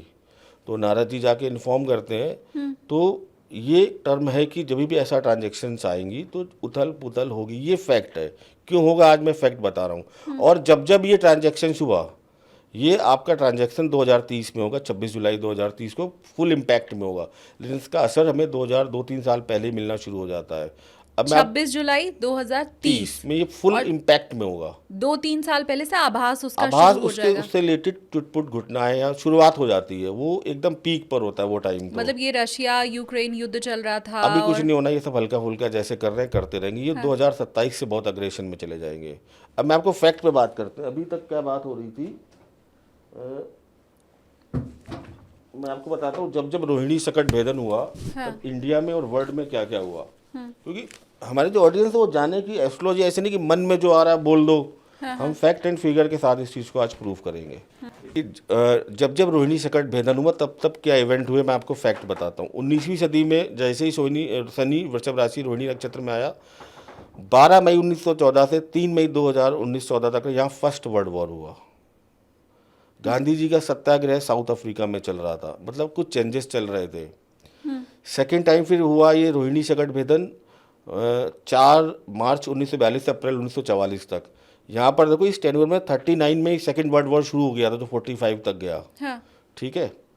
फिर मैं बताता हूँ रोहिणी सकट भेदन 1971 में हुआ। तब भारत में क्या हुआ, भारत पाक युद्ध हुआ 1971।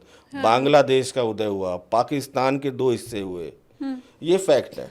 और जाके जो लोग भी देख रहे हैं एस्ट्रोलॉजिकली इसको चेक कर सकते हैं कि उस टाइम शनि रोहिणी नक्षत्र में था। अब लेटेस्ट बताता हूँ, 30 साल पहले हुआ था। ये एवरी 30 ईयर होता है। 30 साल पहले हुआ था। मैं बताता हूँ क्या हुए फैक्ट।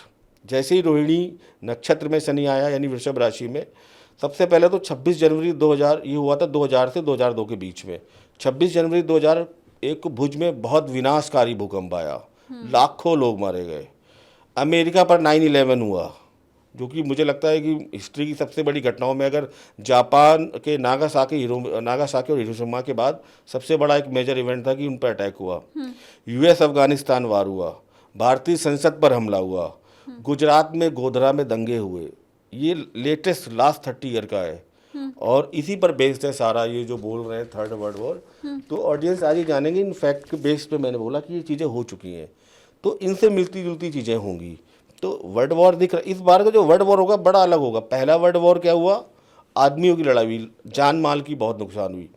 दूसरे वर्ल्ड वॉर की स्पेशलिटी क्या थी, आपके जो न्यूक्लियर एटॉमिक आपकी जो चीज़ें थी उनका यूज़ किया गया नागासाकी हिरोशिमा पे। ये जो 3rd वर्ल्ड वॉर ऐसा नहीं है कि बॉर्डर पे लड़ाइयाँ होंगी और मिसाइलें गिरेंगी और आसमान से आग बरसेगी जैसे लोग बोल रहे हैं। हाँ। लोग कीड़े मकोड़ों की तरह मरेंगे, ऐसा कुछ नहीं होना।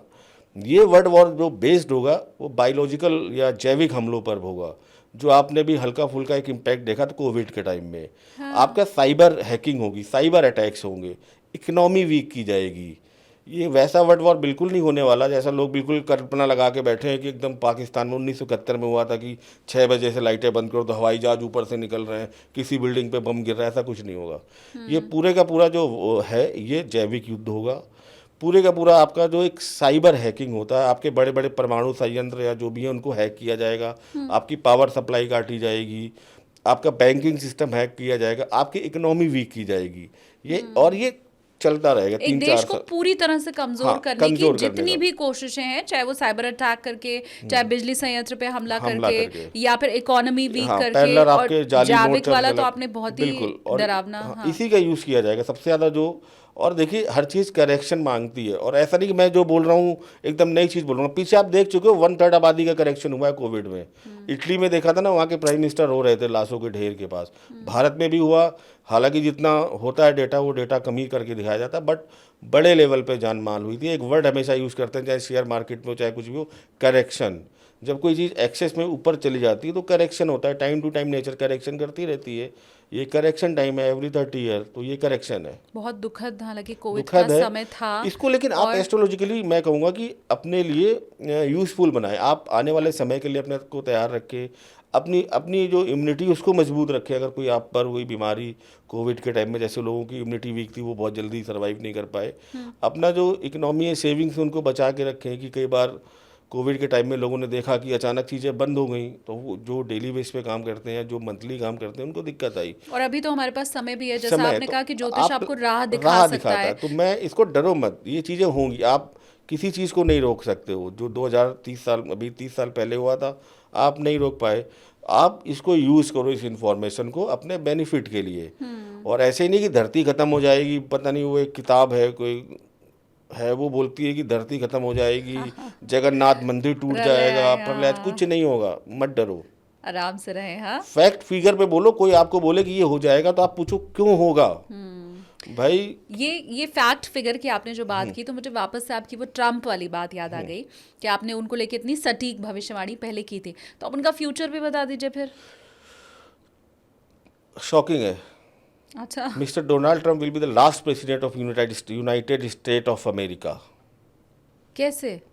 इस थर्ड वॉर में तो सबसे ज़्यादा इम्पैक्ट आएगा वो यूएसए पे आएगा।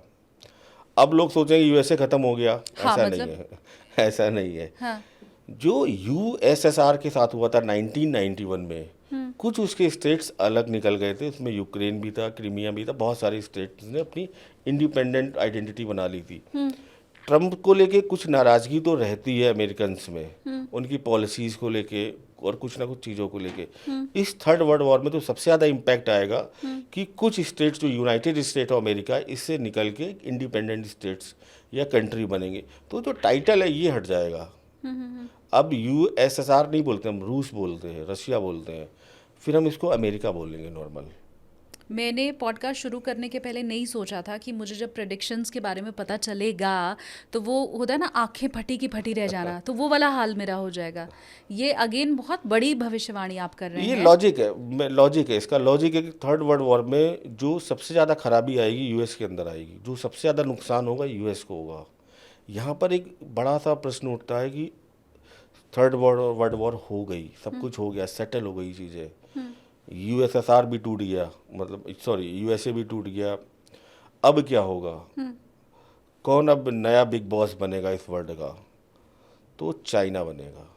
चाइना की कुंडली का डेप्थ एनालिसिस किया लोग, हालांकि लोग मानने को तैयार नहीं है। अब भारतीय होने के नाते तो मैं चाहती भी नहीं हूँ। कोई नहीं चाहेगा, मैं भी नहीं हाँ। चाहता, लेकिन आप किसी की डेस्टिनी नहीं चेंज कर सकते। आपके कई कंपटीटर होंगे, आप चाहोगे कि वो ना बढ़े, लेकिन वो बढ़ रहे हैं। हाँ। वो उनके संचित कर्म है। तो चाइना की कुंडली मकर लगन की है, 10 नंबर से शुरू होती है। उनका जो लगन लॉर्ड है सैटर्न, वो 8th हाउस में गया है। और 8th हाउस में जब भी लगन लॉर्ड जाता है तो वो आदमी या वो कंट्री बड़ी सस्पिशियस हो जाती है, रहस्यमयी। उसके जो अंदर ही अंदर कुछ ना कुछ तैयारियां करा करते हैं। हमें लग रहा है हम बैठे बातें कर रहे हैं, बट वहाँ पर अगले 10 साल का रोड मैप तैयार हो चुका होगा कि वर्ल्ड वॉर होगी तो हमें क्या करना है, हमारे पास कितना नुकसान होगा, उसको कैसे रिकवर करना है। और मुझे लगता है कि चाइना की जो उस टाइम दशाएं भी आएंगी वो भी उसको फेवरेबल होंगी। तो एक ये थोड़ा सा प्रेडिक्शन है, थोड़ा सा लोगों को शॉकिंग लगेगा, लेकिन ये फैक्ट है। वो आने वाले टाइम के साथ आप देखोगे कि चाइना विश्व परिदृश्य में एक बड़ी शक्ति बनकर उभरेगा, और जिसका थोड़ा बहुत जो नुकसान है वो भारत को उठाना पड़ेगा। अच्छा अंकित जी, अगर आप बुरा नहीं माने, मैं वो आपके पेपर्स क्या देख सकती हूँ? मैं व्यूवर्स को कुछ दिखाना हाँ, चाहती हूँ देखिए, उन पेपर्स के जरिए जो मैंने मैं अभी आपको नोटिस दिखाता किया। हूँ, ये जो फैक्ट एंड फिगर है, नहीं, मैं कुछ और बताने जा रही हूँ मेरे दर्शकों को, क्योंकि अचानक से मेरी नजर पड़ी, मैंने शुरू में तो नहीं देखा था। ये देखिए, कंप्यूटर का जमाना है और ज्यादातर ज्योतिषियों को आपने देखा होगा कि वो कंप्यूटर खोल के आपकी कुंडली भी बना देते हैं, बस ऐसे चुटकी बजाते और प्रिडिक्शन कर देते हैं। लेकिन अंकित जी, ये पूरा हैंडमेड आपका, ये मैं देख रही हूँ कि आपने जो भी अध्ययन किया हुआ है या कुंडलियां बनाई हुई हैं, इतनी मेहनत कौन करता है अंकित जी आज के जमाने में? ये मैडम, अगर प्रिडिक्शन आपको सही करनी है, और जो भी एस्ट्रोलॉजी सीख रहे हैं, पहले मैं एक तो उन लोगों को बोलूंगा जो प्रिडिक्शन कर रहे हैं, हाँ, जिस भी एस्ट्रोलॉजर को हाथ से कुंडली बनानी नहीं आती, एफएमरीज का यूज़ करके, पंचांग का यूज़ करके, या दशाएं निकालनी नहीं आती, उस एस्ट्रोलॉजर को प्रिडिक्शन करने का राइट नहीं है। पहले जाके आप एस्ट्रोलॉजी में कुंडली बनाना सीखो। हाँ, आप जानो कि ये कैसे बनती है, ये सूर्य यहाँ पर क्यों आ रहा है, या फिर क्या ग्रहों की पोजीशन थी, आप उसको समझो, देन फिर आप प्रेडिक्शन करो ना। अभी क्या है कि मुझे लगता है कि मैं थोड़ा सा ज़्यादा बोल जाऊँ, बट सही होगा। 99% एस्ट्रोलॉजर को जो पर्दे पे दिख रहे हैं, उनको हाथ से कुंडली बनानी नहीं आती। मुझे कुंडली बनाने में, मैं कोई सॉफ्टवेयर की हेल्प नहीं लेता, मुझे कुंडली पूरी बनाने में करीब 20 से 25 मिनट लगता है, इसलिए मैं इमीडिएट कुंडली भी नहीं देखता किसी की। कोई अच्छा, मेरे पास आए कि ये लो जी खोलो बताओ, मैं नहीं देखता भाई। मैं सॉफ्टवेयर पे भरोसा नहीं करता। डिविजनल चार्ट्स चेंज होते हैं, प्रिडिक्शन चेंज होती है। हाँ। मैं कोई प्रिडिक्शन करूं, अगर वो उसका रेशियो 80-90% ना हो सही होने का, तो फिर एस्ट्रोलॉजी नहीं है, फिर तो वो 50-50 वाला गेम है।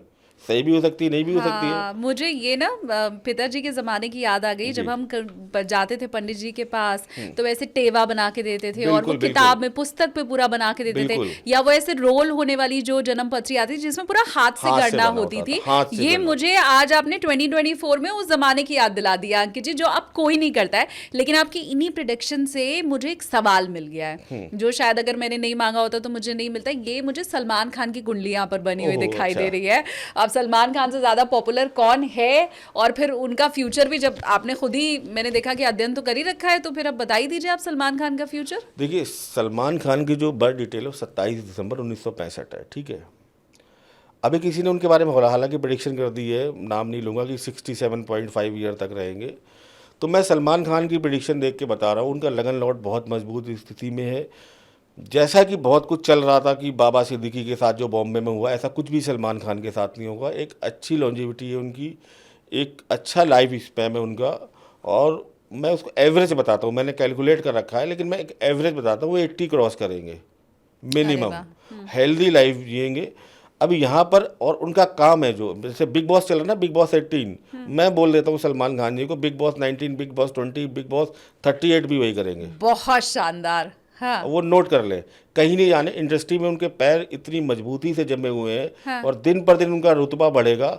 अभी हम अमिताभ बच्चन जी को देखते हैं, उसके बाद हम अगर किसी का नाम लेंगे बॉलीवुड में, हाँ। आज से 20 साल बाद, हाँ। या 10 साल बाद, तो हमें वो दिखेंगे मिस्टर सलमान खान। क्या बात है, भाईजान के फैंस तो एकदम बिल्कुल, खुश हो गए होंगे। और वो बेफिक्र जो रहे। लॉरेंस बिश्नोई वाला ये जो कुछ पूरा, नहीं होना, कुछ नहीं होना। उनका जो एटीट्यूड है, उनकी मेष लगन की कुंडली है, लग्नेश उच्च का होकर दशम में बैठा है, तो वो जो टशन में चलते हैं ना, उनको प्लानिट ने वो पोजीशन दी है। वो कभी भी बोलते हैं ना, सर झुका के या डाउन पोजीशन में काम कर ही नहीं सकते। उनकी पर्सनैलिटी ऐसी है, और वो उनको मंगल से मिली है, और बहुत अच्छी पोजीशन में है। कौन से लोग क्या कैलकुलेशन कर रहे हैं मुझे नहीं पता। हाँ। मैं एक आइडिया दे देता हूँ, वो 80 क्रॉस करेंगे। और जैसे अमिताभ बच्चन जी अपने टाइम में अभी भी काम कर रहे हैं, और ये जब तक रहेंगे यहाँ पर, हाँ। तब तक काम करते रहेंगे, लाइमलाइट में रहेंगे, रुपहले पर्दे पर छाए रहेंगे, कोई नहीं रोक सकता। क्या बात है। और बिग बॉस के जो फैंस हैं वो किसी को देखना भी नहीं चाहते हैं सलमान खान के अलावा, वो चाहते हैं वही हमेशा होस्ट रहे। तो जो आपकी, मैं कह सकती हूँ, मनोकामना थी, वो अंकित जी ने यहाँ पे भविष्यवाणी करके तो पूरी कर दी। अब अमिताभ बच्चन का जिक्र भी आपने खुद ही कर दिया। अमिताभ बच्चन बिग जी बी की का- कुंभ लगन की कुंडली है। अच्छा, अमिताभ बच्चन की कुंडली की कुछ क्वालिटी बताता हूँ जो मैच करेंगी। अमिताभ बच्चन की कुंभ लगन की कुंडली, उनका 6 हाउस बहुत मजबूत है। 6 हाउस क्या होता है कि बड़े से बड़े संकट से आदमी रिकवर करके बाहर आ जाता है। उनके 6 हाउस में एक थ्योरी होती है अष्टक वर्ग, 42 पॉइंट्स हैं, जबकि वहाँ 28 पॉइंट सफिशियंट होते हैं, तो इन्हेंस हो गया। उच्च का गुरु बैठा है वहाँ पे, जुपिटर। तो आप देखो, 3-4 इंसिडेंट है कुली पिक्चर में जो उनके साथ हुआ था, लाइफ का एकदम ख़त्म होने को लगी थी। ABCL के बाद जो बैंकरप्ट हो गए थे, निकल के आए। तो अमिताभ बच्चन का दो चीज़ें मुझे, और उनका अष्टम भाव में बहुत सारे ग्रह नीच भंग राजयोग बना रहे हैं, तो जितना हम अमिताभ बच्चन के बारे में जानते हैं उससे ज़्यादा हम अमिताभ बच्चन के बारे में नहीं जानते। वो 8th हाउस बड़ा सीक्रेट हाउस होता है, सीक्रेट एक्टिविटीज़ का। उनके सारे प्लानेट आप देखो जाके 8th हाउस में बैठ गए। तो चलिए वो उनकी सीक्रेसी उसको मेंटेन करते हैं, हम आगे नहीं बोलेंगे। इस साल थोड़ा सा उनको अपनी हेल्थ में स्पेशली स्टमक इन्फेक्शन या कोई स्टमक से रिलेटेड प्रॉब्लम दिख रही है, जहाँ पर उनको थोड़ा सा अलर्ट रहना चाहिए, और मे बी थोड़ा सा उनको अलर्ट रहना ही चाहिए। बाकी कोई उनकी लाइफ में मुझे अभी दिक्कत नहीं दिख रही है। आप अगर मैथमेटिकल कैलकुलेशन पूछें कि लॉन्जिविटी स्पैम से, लाइफ स्पैम से रिलेटेड, तो मैं कोई प्रेडिक्शन नहीं करूँगा, बट 2030 में उनके जन्मकालीन शनि के ऊपर से ट्रांजिट का शनि गोचर कर रहा होगा, यहाँ पर कुछ दिक्कत है। बाकी वही लाइन, हानि लाभ जीवन मरण ये सब विधि हाथ, हाँ। तो हम इसको आगे प्रिडिक्ट नहीं करेंगे, आप खुद ही समझिए क्या है। अमिताभ बच्चन की जब बात होती है तो उनके बेटे बहू भी आजकल बहुत सुर्खियों में।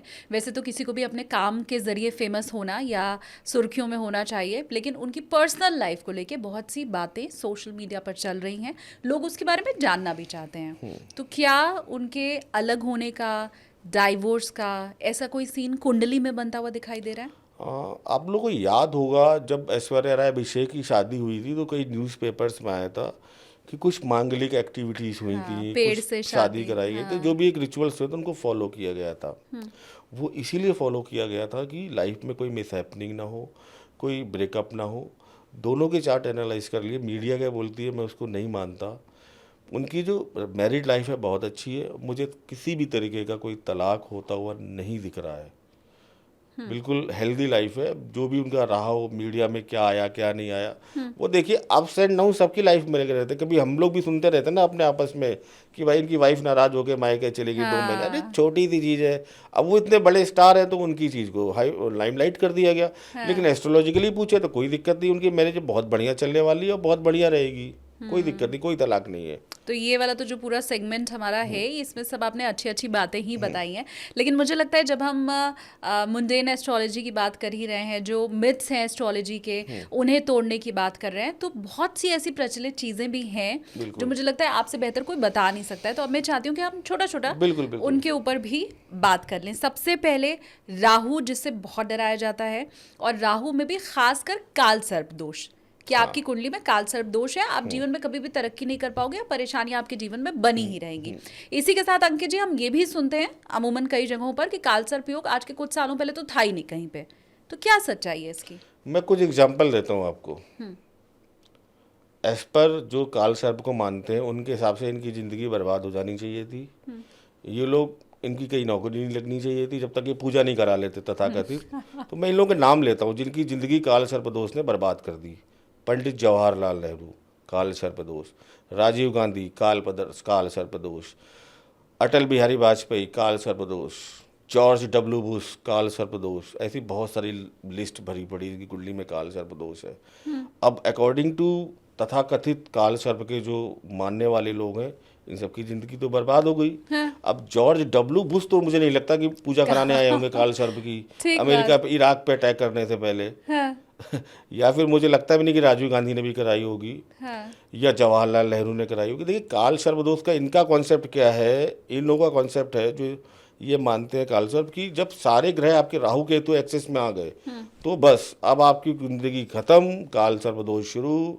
अब इसका एक ही निवारण है, वो लंबी वाली पूजा जो शायद लाखों में होती है, वो अगर आपने करा लिया तो जीवन सुधर जाएगा। मैं एक चीज़ पूछता हूँ, इस दुनिया में, इस पृथ्वी पर बैठे किसी इंसान में इतनी ताकत है कि वो किसी की डेस्टिनी चेंज कर सके?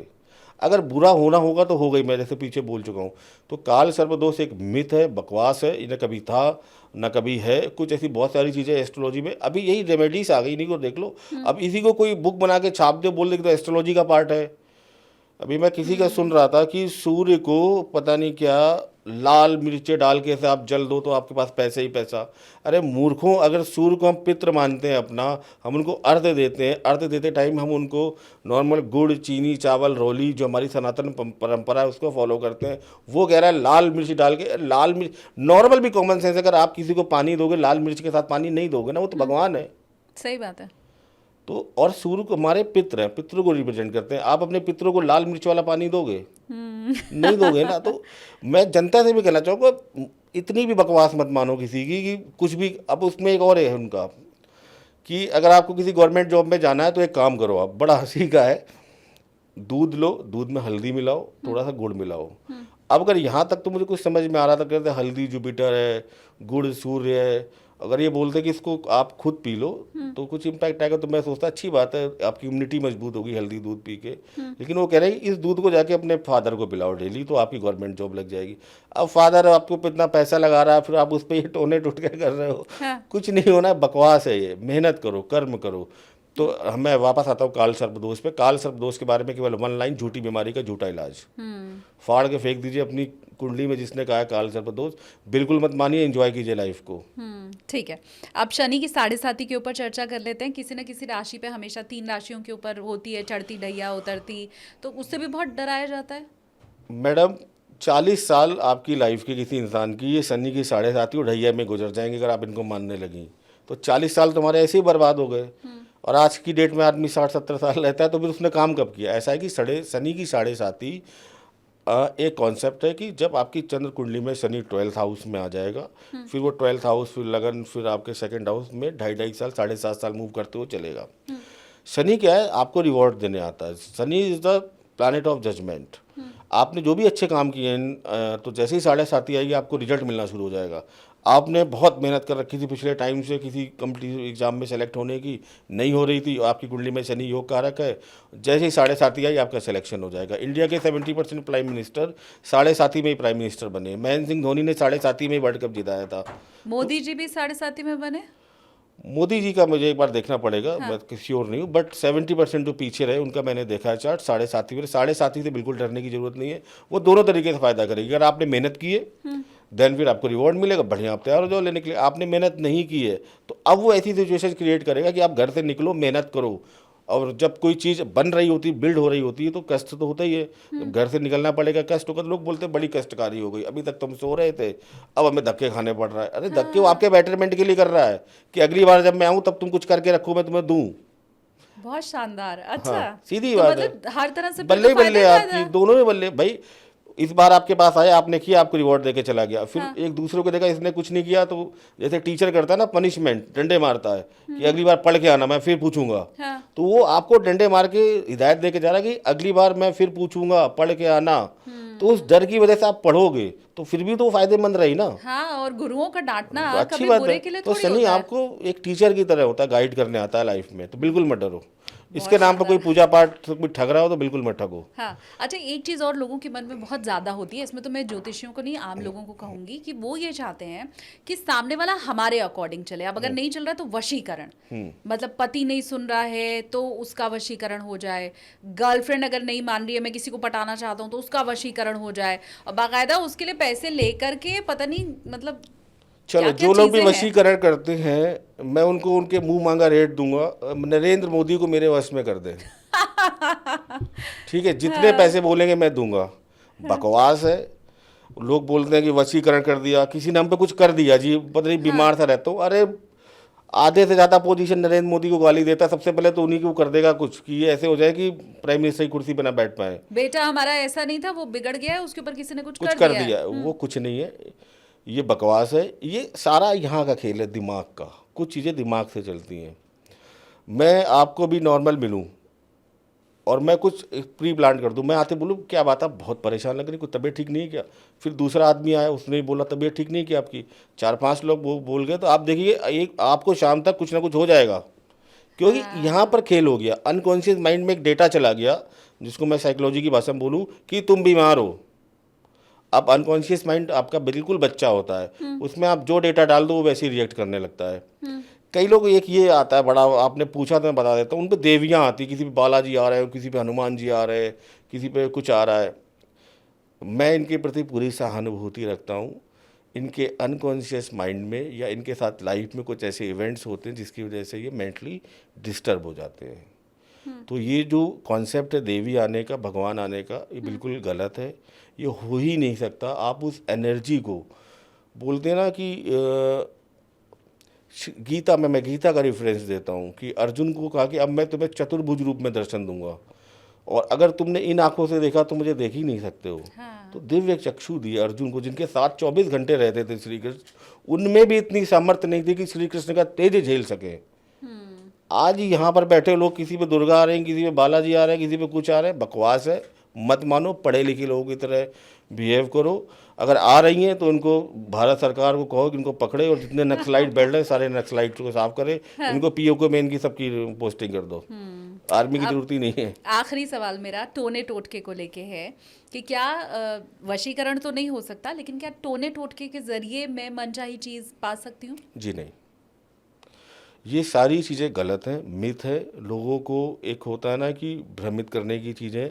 आप सारी चीज़ें पा सकते हो अपने कर्मा के थ्रू, अपनी डेस्टिनी के थ्रू। कुछ चीज़ें आपकी डेस्टिनी में होती हैं जो आप कर्मा से भी नहीं पा सकते, कुछ चीज़ें होती हैं जो आप पा सकते हो। तो टोना टुटका, जादूकरण, वशीकरण और ये मारण, उच्चाटन, ये सब कोई काम नहीं करने वाला है अगर आपकी विल पावर स्ट्रांग है। सारा खेल इस दुनिया में विल पावर का है। नहीं तो आप समझो कि ये सब करें क्यों लोग? जिसका जो कंपटीटर है, भाई मेरा कंपटीटर कोई है, मैं 2-4-5 लाख रुपए खर्च करूंगा, उस पर करा दूंगा मारण उच्चाटन, जो भी करना है, खत्म। सारे कंपटीटर हट गए। अंबानी जी ने करा दिया सब पे, कोई बचा ही नहीं अब नंबर 1 फिर से। मोदी जी को करवा दिया किसी ने, कांग्रेस वालों ने, कि मोदी जी को हटाओ, जिन पे मारण उच्चाटन करा दो। ये जब तक रहेंगे हम सत्ता में नहीं आएंगे। तो बेचारे 2014 से तो मुझे लगता है करा नहीं रहे, ना आगे करा पाएंगे। तो ये मिथ है, इसको आदमी को अवॉइड करना चाहिए। अपनी विल पावर, ईश्वर पे भरोसा रखिए। प्रेयर सबसे बड़ी रेमेडी है। और रेमेडी जो लोग चिल्लाते हैं, आज मैं उनको अल्टीमेट रेमेडी देता हूँ। चलिए, आपको अगर रेमेडी लेनी है, और गारंटी लेता हूँ, अगर ये रेमेडी काम ना करे तो आप जिस प्लेटफॉर्म पे कहोगे उस प्लेटफॉर्म पे मैं आपसे माफ़ी मांगूंगा। जो कहोगे वो कहूँगा, लेकिन आप इसको करो। ये मैंने किया है, ये मिरेकल्स होते हैं, इस प्रेयर में दम है। और ये मेरी रेमेडी नहीं, इंडिया के या वर्ल्ड के सबसे top astrologer doctor K. N.. Rao की रेमेडी है। आप विष्णु सहस्त्र नाम का पाठ करना शुरू करो, हफ्ते में 1 दिन, जो दिन आपको सूट लगे, सुबह शाम कुछ भी, रोज कर सको रोज करो, नहीं तो हफ्ते में 1 दिन करो। आप 3 महीने बाद मुझे बताना आपकी लाइफ में पॉजिटिव चेंज आए कि नहीं आए, और नहीं आए तो मैं आपसे माफ़ी मांगूंगा। आप करो इस रेमेडी को, आपके 9 के 9 प्लानेट एकदम सही कंडीशन में आ जाएंगे, अगर करनी ही है तो। बहुत शानदार अंकित जी, और इतना दावे के साथ किसी रेमेडी को बताना भी बिल्कुल, मुझे लगता है बहुत हिम्मत का काम है। और इसमें भी आपने किसी का पैसा लगे, रुपया लगे, ऐसी कोई खुद रेमेडी करनी बताई किसी, नहीं है। ये भी नहीं करनी कि पंडित जी को बैठा दिया आपके नाम का विष्णु सहस्त्र नाम करें। नहीं, आपके पास टाइम नहीं है। हफ्ते में 1 दिन तो यार टाइम होगा। भगवान से मांगते रहते हो 10-15 मिनट, आधा घंटा उनको दे दो। तुम भगवान को टाइम नहीं दोगे तो भगवान भी नहीं देंगे टाइम। सीधी सी बात है। तो जहाँ से हमने शुरू किया था कर्मा, वहीं मुझे लगता है अब हमें अपने प्लेन की लैंडिंग भी करनी चाहिए। कर्मा के साथ ही ये हमारा जो पॉडकास्ट आज का है, वो मुझे लगता है अब लैंडिंग की ओर बढ़ चला है। व्यूवर्स को मैं ये कहना चाहती हूँ, देखिए मुझे तो बहुत मज़ा आया आपसे बात करके, और जो मैंने शुरू में भी कहा था कि हमें गोल्डन वर्ड्स भी मिलने वाले हैं और डेटा फैक्ट के साथ बात होने वाली है। तो अगर आप भी ऐसे ही डेटा और फैक्ट्स के ऊपर बात करना चाहते हैं, आप भी ये चाहते हैं कि आपकी लाइफ की जो प्रॉब्लम्स हैं उसका सटीक सॉल्यूशन मिले, हो भी पाएगा या नहीं ये ठीक आपको पता चले, नकालों से सावधान, जो मैंने शुरू में ही कहा था। तो अंकित जी का जो हमारा पॉडकास्ट का डिस्क्रिप्शन है उसमें आपको डिटेल मिल जाएगा। आप डायरेक्ट अंकित जी से बात कर सकते हैं, और जितनी साफ गोई के साथ उन्होंने बातें हमारे पॉडकास्ट में आपको बताई हैं, जब आप डायरेक्ट उनसे कांटेक्ट करेंगे तो भी आपको उतनी साफ गोई के साथ चीज़ें मिलेंगी। वहाँ पे भी आपको फंसाया जाना, आपसे पैसे लेना या इस तरह की कोई भी दूसरे तरीके से उन्हें फंसाया नहीं जाएगा, है ना? बिल्कुल। मैं कुछ चीज़ें आपको और बता देता हूँ अपने व्यूअर्स के लिए। कई लोग एक प्रॉब्लम रहती है कि उनके पास उनकी कोई भी डिटेल नहीं है।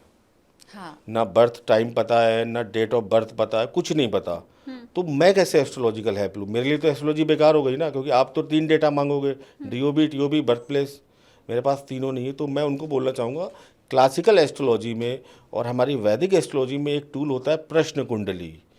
उस प्रश्न कुंडली की हेल्प से आपने हमसे जिस टाइम जो प्रश्न पूछा, हम एक कुंडली बनाएंगे जिसका प्रश्न मार्ग और बहुत क्लासिकल बुक में रेफरेंस है। वहाँ से हम एक कॉम्बिनेशन तैयार करेंगे और आपके प्रश्न का आंसर देंगे, जो पूरी सटीकता के साथ सही बैठता है। कोई इसमें इफ़ एंड बट नहीं है। और दूसरी चीज़ और मैं आप सबको बता रहा हूँ, अगर आप किसी एस्ट्रोलॉजर के पास जाओ, मेरे पास जाओ, चाहे किसी के पास जाओ, आप एक चीज़ बिल्कुल मत करना।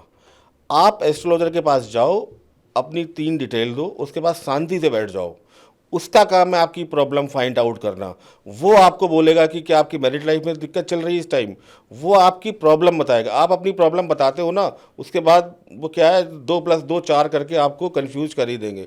तो आज के बाद अगर आपको अच्छी एस्ट्रोलॉजर के पास जाना है, चाहे किसी के पास जाओ, 3 डेटा देने के बाद उनसे पहला सवाल करो, आप बताओ जी क्या चल रहा है मेरी लाइफ में, ख़त्म। अगर वो बता देता है तो उससे आगे की बात करो, नहीं तो उसके बाद उसको नमस्ते करो और वहाँ से उठ के चले आइए आप। और ऐसा कोई अगर आपको ना मिले तो मैं पहले ही आपको बता चुकी हूँ कि डिस्क्रिप्शन में आपको अंकित जी की पूरी डिटेल मिल ही जाएगी, आप खुद उनसे संपर्क कर सकते हैं। बहुत शुक्रिया अंकित जी इतना समय निकालने के लिए। जो गलत बातें एस्ट्रोलॉजी की चल रही हैं, उस मिथ्स को, उन बातों को तोड़ने के लिए और इस साहस के लिए जो आपके अंदर है कि आप ऑन स्क्रीन आकर के इन बातों का खंडन कर सकते हैं। शुभकामनाएं आपको कि भविष्य में भी ऐसे ही ज्योतिष की आप सेवा करते रहें और ऐसे ही हस्तलिखित जो आपका अध्ययन है उसके जरिए ज्योतिष को आगे बढ़ाते रहें। बहुत शुक्रिया। Thank you.